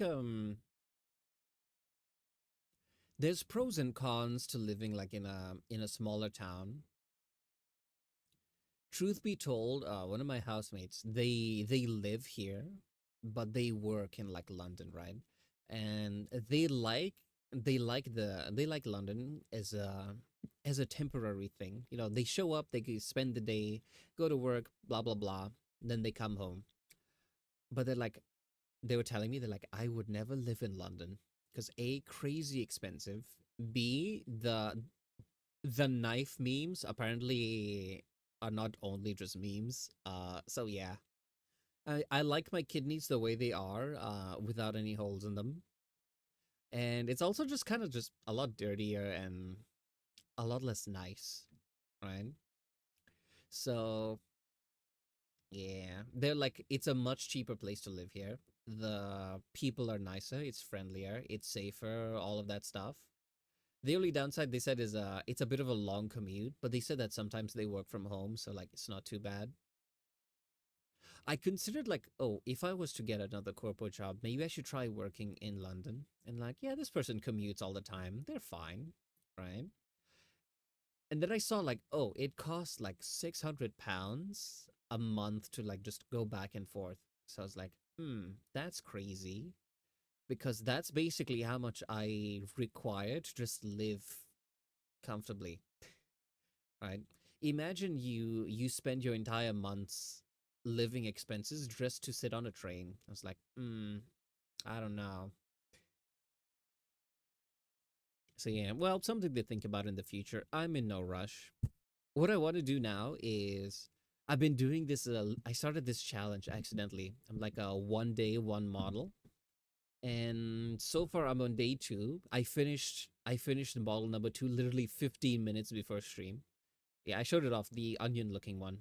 So I'm like, if I do one model a day, I think I can clear like my very long wait list very very quickly in like a month or two. I may burn out and die doing that, so I'm like, let's see how far I can go, and then like if I feel really tired, I can just stop, rest for a few days, and still be up good, you know? Because I realized I have a long wait list, and at first I never expected it to ever get that long. I always thought like the wait list would only be like 3 or 4 months. This is not time to make the commission. This is like time before I start working on it. Like if it takes like a month long, for example, if it's a mascot, I'm like, oh, this takes 1 month to do. Um, but I have a 3 month long wait list, which means after 3 months, I'll start your commission, right? That's the way it works. Good problems to have, yeah. The only downside is sometimes the wait lists are so long. A person ended up in like I said, they had like financial troubles. I think they just said stuff came up IRL, and since the fact that they wanted money back, I'm assuming it's financial. So they requested to cancel it. Now I could point to the TOS and be like, sorry, no money mine, but then I feel like that's kind of mean, right? And again, customer satisfaction is very important. So I was like, you know what? It's fine. It seems to be a turbulent time. I gave them full refund minus the transaction fees, right? I put that in my TOS. If I cancel it, I don't cover transaction fees. Because put it this way, someone will request a refund. Say they're like, okay, $100 commission. Here's $100. VGen plus PayPal, they take $10 total. So I get $90. And if I pay a full refund, with transaction fees or processing fees, I will end up giving back $100, even though I only received 90. So because that person like commissioned and canceled, I've lost $10. So to protect myself from that, the TOS is like, yeah, I don't cover payment fees unless I'm the one who cancels. Because if I say, hey, sorry, I can't do this, here's your money back, but not all of it, that feels kind of scummy, right? If it's my bad, I will cover the fees. But oh, sorry, I'm on another tangent. I have an important point here. Right. Hold on, let me sip water. Yapping yesterday and today before stream, as well as stream, my voice is cooked. I'm glad I have tomorrow off. Right. But yeah, it takes so long that people may request a refund. Someone straight up is graduating, right? Like they're like, yeah, I'm not gonna be a VTuber anymore. But they were like, they still wanted the model because they're gonna give it to like a friend of theirs. And then now that these two things happened, like the little nagging anxious monkey in my brain started poking at like the buttons and be like, hey, what if just like everyone decides they want a refund? And I'm like, that's not good. And I'm like, okay, I probably need to clear out as many of these things as possible. Like, I really need to pick up the pace. I don't know what a sustainable rate is for like how many commissions I can do like at once, because they are kind of different. I don't want to give myself a number like one model a day, right? But I'm like, if I clear them out quickly, I should be fine. I want to try this weekend, right? I bought a ton of coffee because my store has like this 1 liter bottle of coffee, and I think like yesterday or the day before, yeah, yesterday, I essentially consumed that whole bottle throughout the day, completed an entire model. I was like art rigging everything. I was like, if I am this productive, I could be unstoppable. But it seemed to work today. Yeah, the thing about pushing yourself is it's like sprinting. If you are jogging, you can run a marathon for 10 miles. But if you sprint as fast as you can by mile number 2, if you are not like, okay, I don't know how fast people can run, how long people can run, but if you're like sprinting by like mile 2, you are collapsing, you know? That's why you see like the Olympics has short distance sprints, right? Because people can't maintain that rate for long. So yeah, if you overdo it, you might burn yourself out. Like for example, if you need to like push something like, oh, this 1 week is stressful, you need to like push yourself. Yeah, that's actually why I did that one. I got a commission request and they're like, hey, I want this thing, but I need it by like 1st of September. And I'm like, that's 2 weeks. They Yeah, I think yeah, I think it's like 2 weeks left. I'm like, that feels very short because I always like to allow for like a month or so. So like in case things come up, I also account for times like, oh, I wake up and I just collapse. I have no energy, right? Not literally, but like I just have no energy to make any art. I account for times like that. So I saw that. I'm like, I have no buffer room and I need to do this very quickly. So I'm like, okay, I need to sprint as fast as possible because they came very short notice, but they had like rush fee and everything like that. And like, okay, it's a tight deadline, but it's good money if I can squeeze it in. So I like really pushed myself and did it all super quick. Right. But I'm like, if I push myself like that, how many can I knock out super quickly? Like, I don't think I could do that indefinitely, but I'm like, how far can I sprint? You know, give yourself deadlines, you gotta zoom it. Yeah, but then I'll start living with like stress and anxiety, and it's not a good combination. Because when I'm like stressed and anxious, I start getting like weird dreams, right? Um, I think like I was stressed about other stuff the other day, and one of my housemates, he was showing me like, oh, the hot water thing, like the automatic heater has like an issue, so you have to manually fill like the tank, right? He's like, oh, you just open this thing, turn a dial, wait like 30 seconds, you see the pressure goes up, then you turn it off. I think that same night, I was dreaming that, oh, I turned it on, but for some reason I left. I forgot to turn it off. And then God knows what happened. I think like it destroyed a part of the house. It's just like weird, anxious dreams like that. So yeah, I'm the kind of person who I just get random pangs of panic. Like, did I forget this thing? Oh, did I do that? I could have not cooked in 2 weeks, but I'm like, did I leave the stove on? You know? So yeah, if I put myself in a very fast paced and under a lot of pressure, I that gets worse. So yeah, I try to give myself room to breathe, learn to chill, relax. So yeah, it's a good way to be healthy because you can push yourself for months and then one day you will immediately like fall into a depression, get burnout, and then you can't do anything for like months. Yeah, I think burnout takes, I think, like 3 months to recover from, like, officially.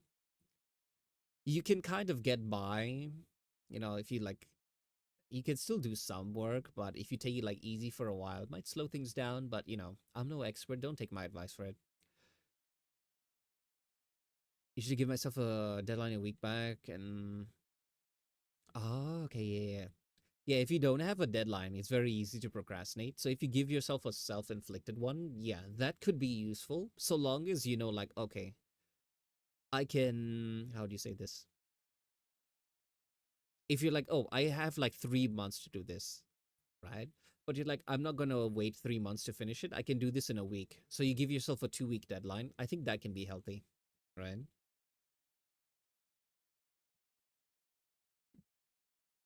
Or like, look, your life is here now. Do this to make it better. Oh yeah, yeah. It's always nice to just like sit and self reflect. Don't be like oh, this is all terrible. I should have done more. It's okay to go like, I am here.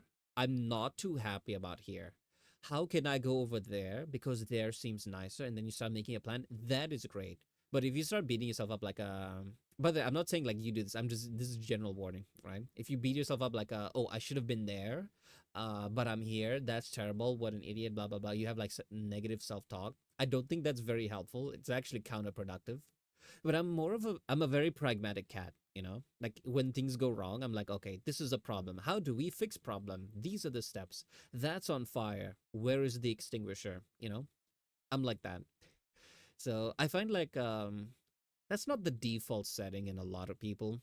So yeah, it's something it is very good to train yourself if you don't have it naturally. I don't think I was born that way or anything. I kind of just learned it along the way. It's how I deal with like any stress or anxiety that I have. I'm like, okay, I start panicking about something. You know, you have the irrational thoughts. You're like, okay, this is all bad. This is terrible. Everything is on fire. Everything is terrible. Then I pause to myself and I think, okay, if things are on fire, where's the extinguisher? How can I put this out? Can I put this out? No, this cannot be. This cannot be resolved. Okay, I can't stop the fire. Can I minimize the damage of the fire? Okay, these things are completely cooked. The surrounding stuff, are they fine? Can I move them away? Is there enough time to get it? Or are those things, they're okay now, but they're doomed? So I should start saving what I can rather than, it's just a lot of mental processing. I find that very calming.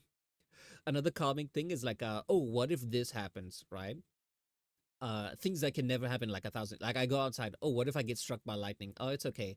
I'll write my next will and testament and I'll put it in a piece of paper with like my luggage, right? So that if anything happens and someone finds it, oh, they know everything. Think crazy example, right? I say that before I traveled to the UK. I gave access to Wally's mom, right? One of my best friends. I gave her access to like all of my accounts and stuff. So I'm like, nothing bad is gonna happen, but you know me and my anxious cat tendencies.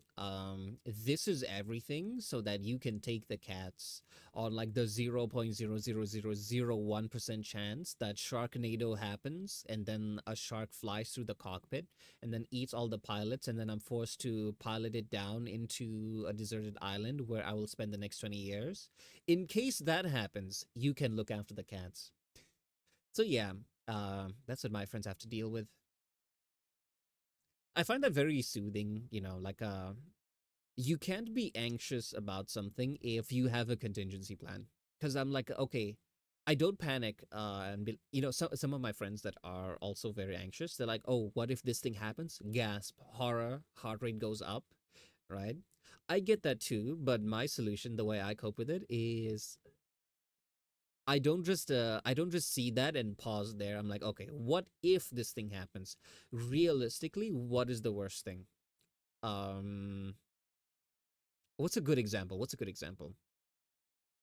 Some people are always afraid of getting like fired or losing their job and this is this. Yeah. Someone goes like oh, they want to talk to me. They're like, can I see you in my office today? What if they want to fire me?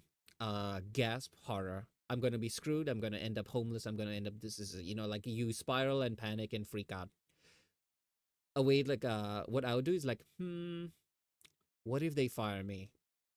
I make a decent amount with art commissions and I'm only doing it part time, right? Like I only do this part time and I make just enough to survive. If I'm doing this full time, I can double my output, live comfortably. I don't need job. I only need, like, okay, if they fire me tomorrow, I'll be fine.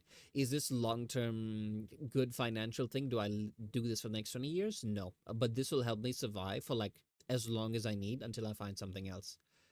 Now you walk into the room. If they fire you, you don't care. You'll be fine. Anxiety solved. So instead of if you're kind of scared of falling down that rabbit hole, instead of like fighting and scrambling to go back up, just see how deep it goes. And at the end of the day, you realize if the answer is, I will, if like the final result is, death, if it's not death, you're fine. You will survive anything. If the thing doesn't like, you know, maybe it's a bit of a morbid topic, but yeah, if at the end of the day, like, oh, this thing's gonna be terrible. Sorry, the lyrics threw me off.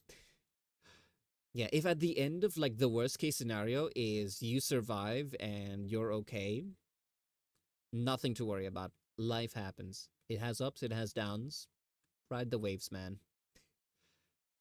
So I find that very helpful. I try to get some of my friends to do that, but I don't know. Sometimes it works for them, others not so much.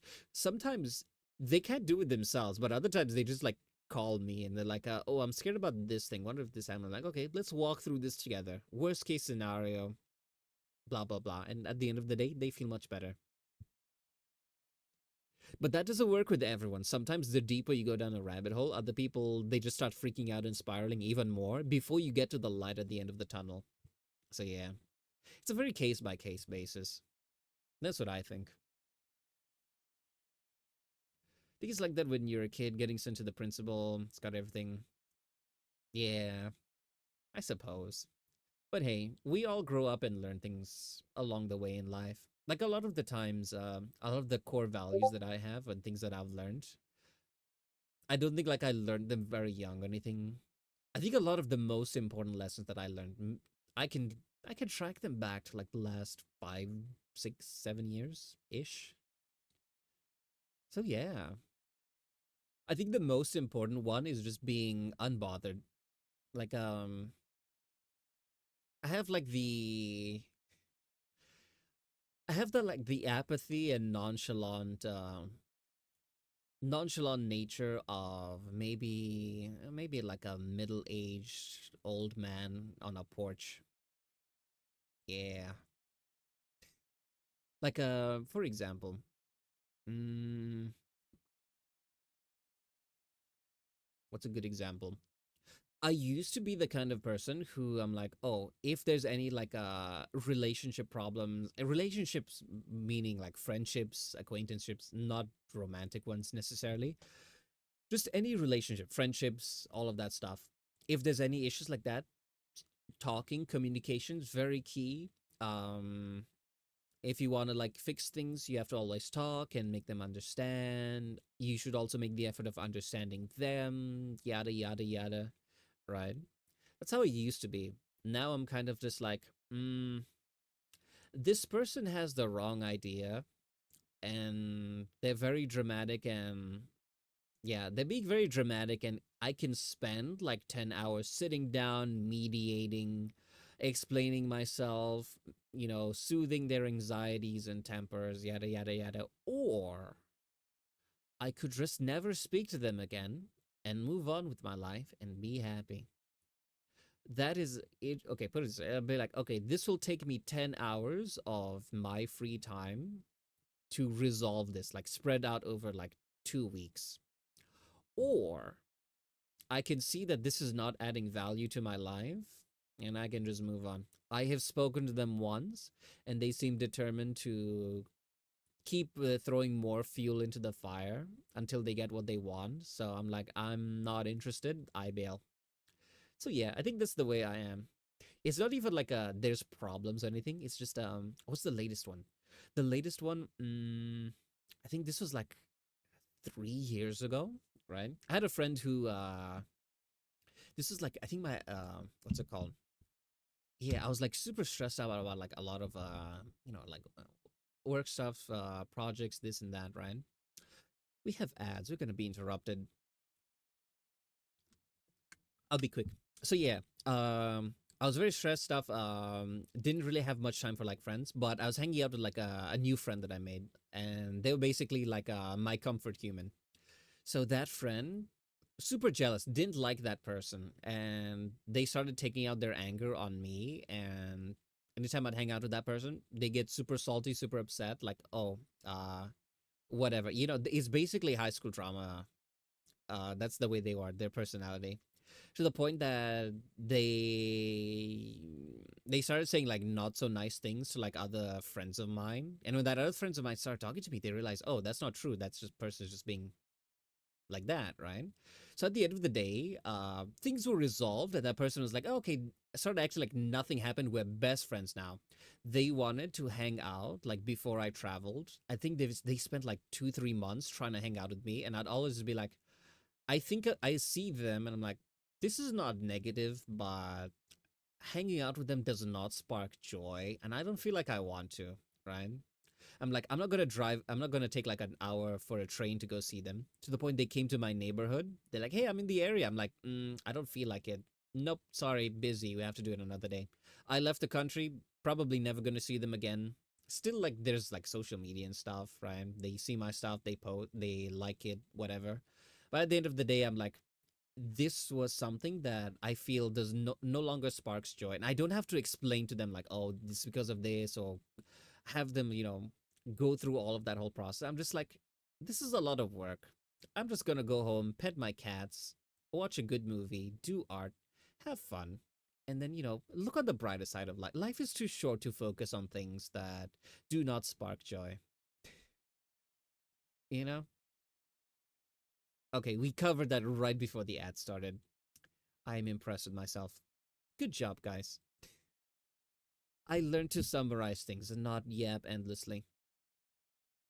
I think I skipped out like a lot of the stuff, but yeah, I was just trying to just summarize it. Yeah, a part of me was feeling a little bit guilty, like, should I hang out with them? I'm like, I feel like I should talk. I should like hang out with them at least one time. Do the courteous thing, because we were good friends for like a long time. But then after like what they did, there was more stuff. I'm not gonna get into that. This is not a trauma dumping session, right? But I'm like, they're like an acquaintance now rather than a friend, and I don't go the extra mile for like just random acquaintances. So I'm like, I feel like I should hang out with them for old time's sake, but at the same time, I'm like, let me stop focusing on what I should do and only start doing things that spark joy, that I feel like add value to my life. So I'm like, yeah, I feel like I'm like, I don't think I want to do this, so I just didn't do it. And I started doing that way, way, way more. Because a lot of times, what I do is I'd be like uncomfortable, or like, oh, this is a problem, I need to like fix it, or this and that. And then I'd go, like, oh, I should do this. Oh, we were friends. We should like make up and all of that stuff. At the end of the day, I think like a few years of that, I'm like, I really should stop caring about what I should do and just start doing what makes me happy. And I feel like from there, my quality of life kind of skyrocketed. So yeah, I always joke and I say, yeah, I'm in my villain era. And by that I mean I draw healthy boundaries with people. So I'm just like, if the vibes are off, I'm out, you know. What you should do, yeah, yeah, like expectations, like it is the polite thing to do this. Oh, you had an argument, it's the polite thing to talk to them. You should go talk to them. You should explain your point. You should understand theirs. Now I should do that, but I don't want to, so I don't, you know. My dad always has this saying, whenever yeah, he would kind of drill this into us growing up. Whenever someone would be like, oh, I have to do this, he'd always pause, be like, you don't have to do anything, you know. And for like the longest time, as a dumb child, whatever the old people say, it just goes over your head, right?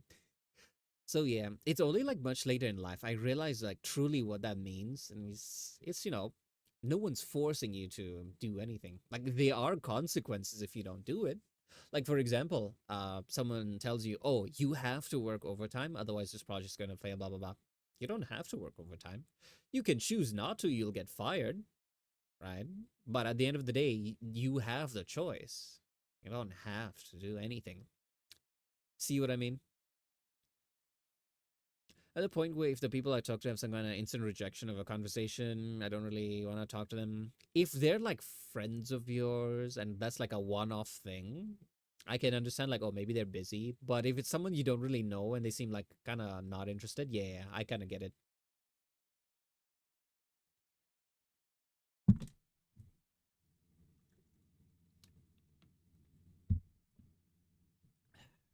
But yeah, I think a good example would be VTubing, right?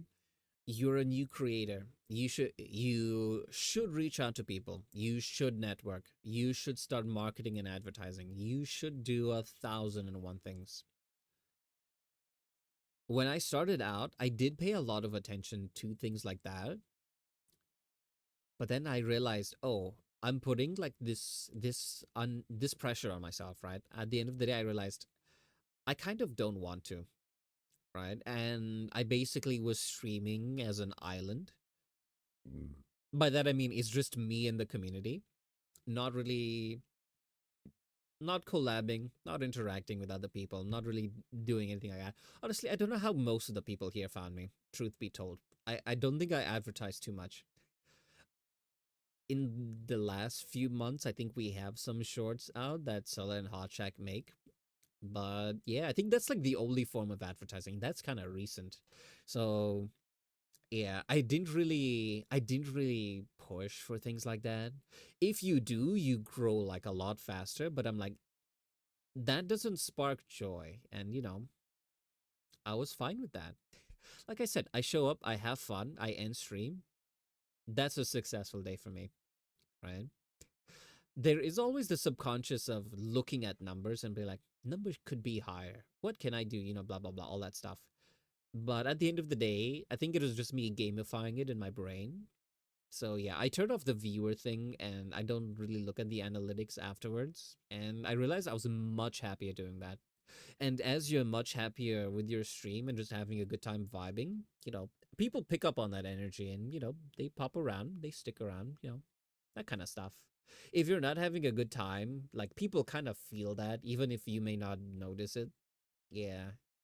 So that's why I've started doing this where if I'm feeling super tired, I go, yeah, I can't do stream today, so I cancel. Because the alternative is I go live, I'm miserable, tired, low energy, and then everyone, they're like, oh, okay, this is not a normal stream, quality is lower, it's an off day, I'll come back another time. So I don't get rest, people don't get entertainment. What's the point? See what I mean? So yeah, I've started teaching myself like if like the vibes are off, I should just not stream, and I've been doing much. I feel like it's a lot better that way. Yeah, if I need to rest, I take the day off, and yeah, I've been much happier doing that. I even considered it today. I was like, okay, I've been doing work all day.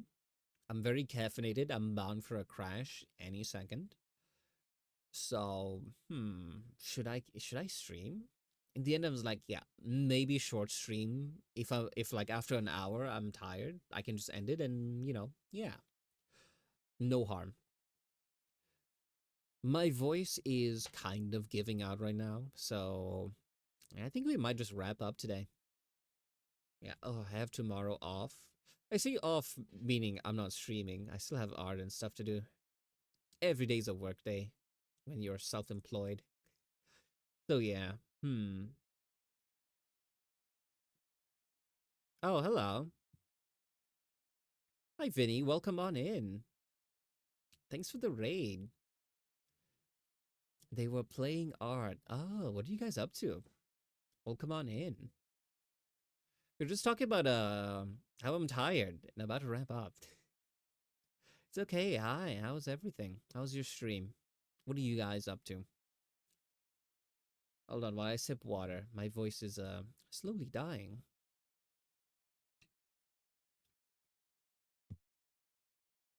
But if you're raiding and dashing, completely okay. Don't worry about it. Yeah, I get it. End of stream. Sometimes I straight up just don't raid people because I'm like, I feel kind of rude going to like, raiding into someone and then immediately bailing. I know it's okay, but like personally, I feel a bit off doing it. If things crashing, hold on. My condolences.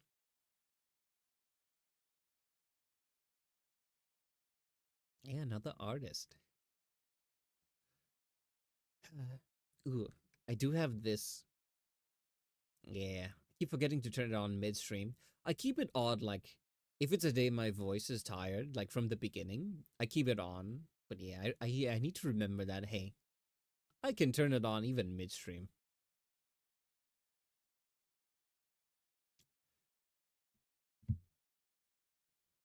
I bought honey, but I haven't been eating it lately. I don't know if that's actually good for my voice or not. You know what? Let me search this up. It might actually be worse. Is honey good for tired voice?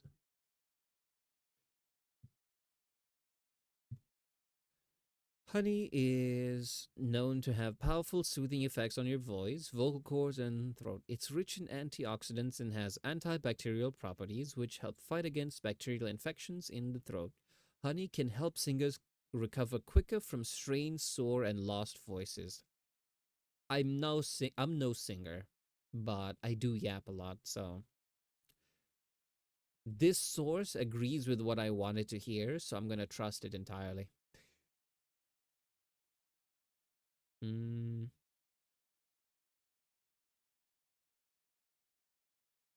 Oh, I see in a singing subreddit about an obsession with honey. Someone is like, yeah, I see someone asking 10 years ago. Damn. Okay. So it says, hot tea and honey. Why honey? What if I use sugar? Is it counterintuitive? This may seem like a beginner question, but I can't find any material in the Google verse. Yeah, that's how you know this post is old. Mm.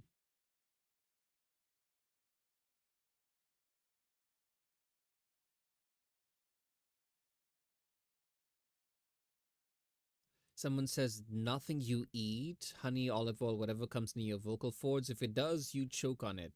Understandable. I don't think it's my vocal cords. It's just my throat in general. Someone says drink enough tepid water, no ice. I love ice water, even if the weather is cold. I'm tempted to just have like a cup of ice with like my water here so I can sip on it on stream. But I know it's bad for your voice if you're using it. So I'm like, some more stuff doesn't make you sing better. Yeah.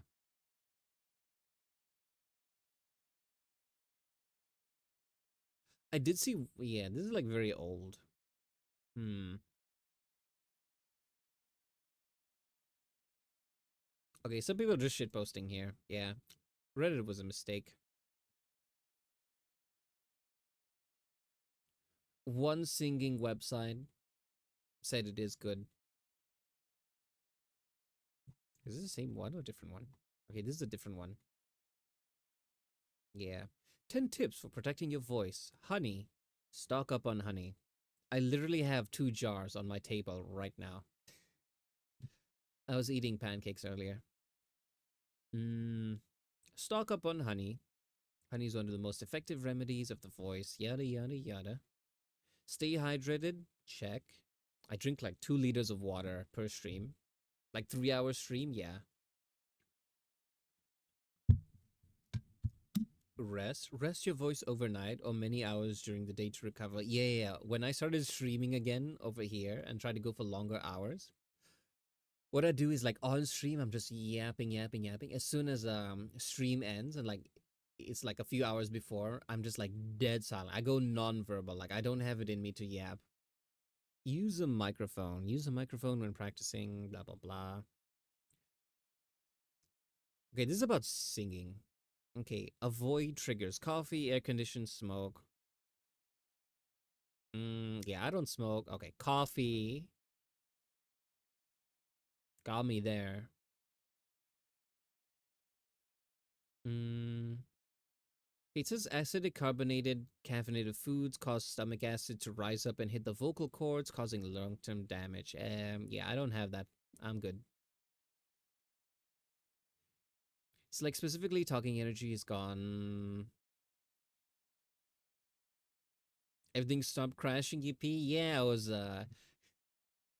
we were waiting while reading about is honey good for a sore throat? Not like a sore throat as in you have a sickness infection, but like tired, strained voice. Herbal tea. Okay, everyone keeps talking about tea. I don't like tea. I have a tea cup, but this is for sitting in, not for drinking.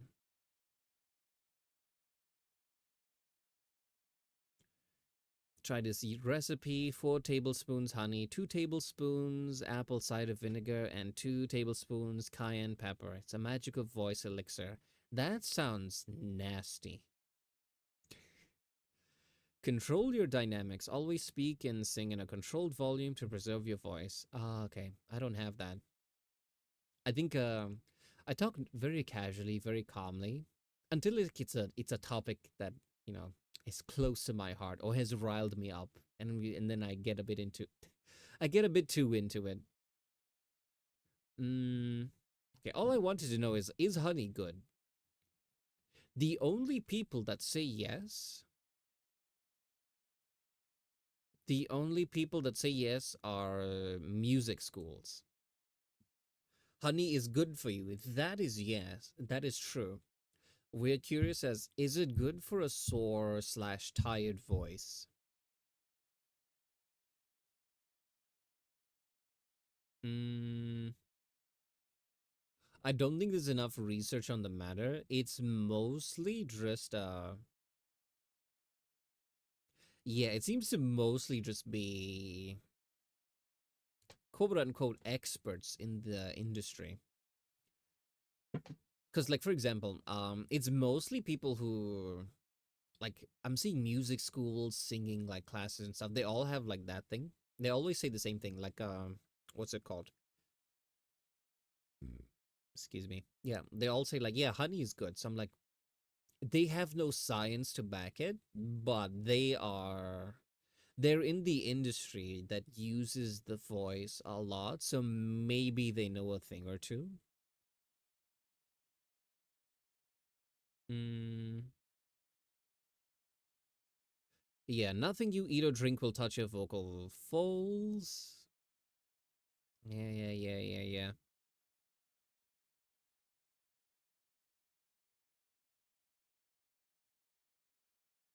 Some yeah, it's written here. Sorry to say that bottle of water you just gulped, that throat lozenge, or a spoonful of manuka honey. Oh, I actually have that one. Right? Is not lubricating your vocal folds by direct touch, not unless you're dead. However, your body uses the fluids you ingest to create a thin mucus that eventually coats the vocal cords. This process requires several hours. Okay, so it does help. That yeah, thanks for wasting my time writing 3 paragraphs to tell me that.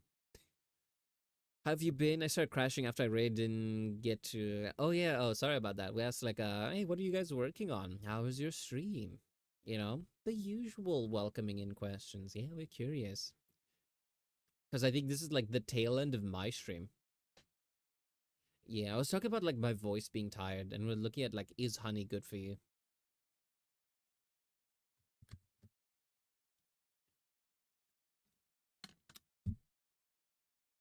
We did zero art today. I feel like 2 hours of just focus locked in work, and I could like complete this octopus. To be fair. Maybe I should do that. Yeah.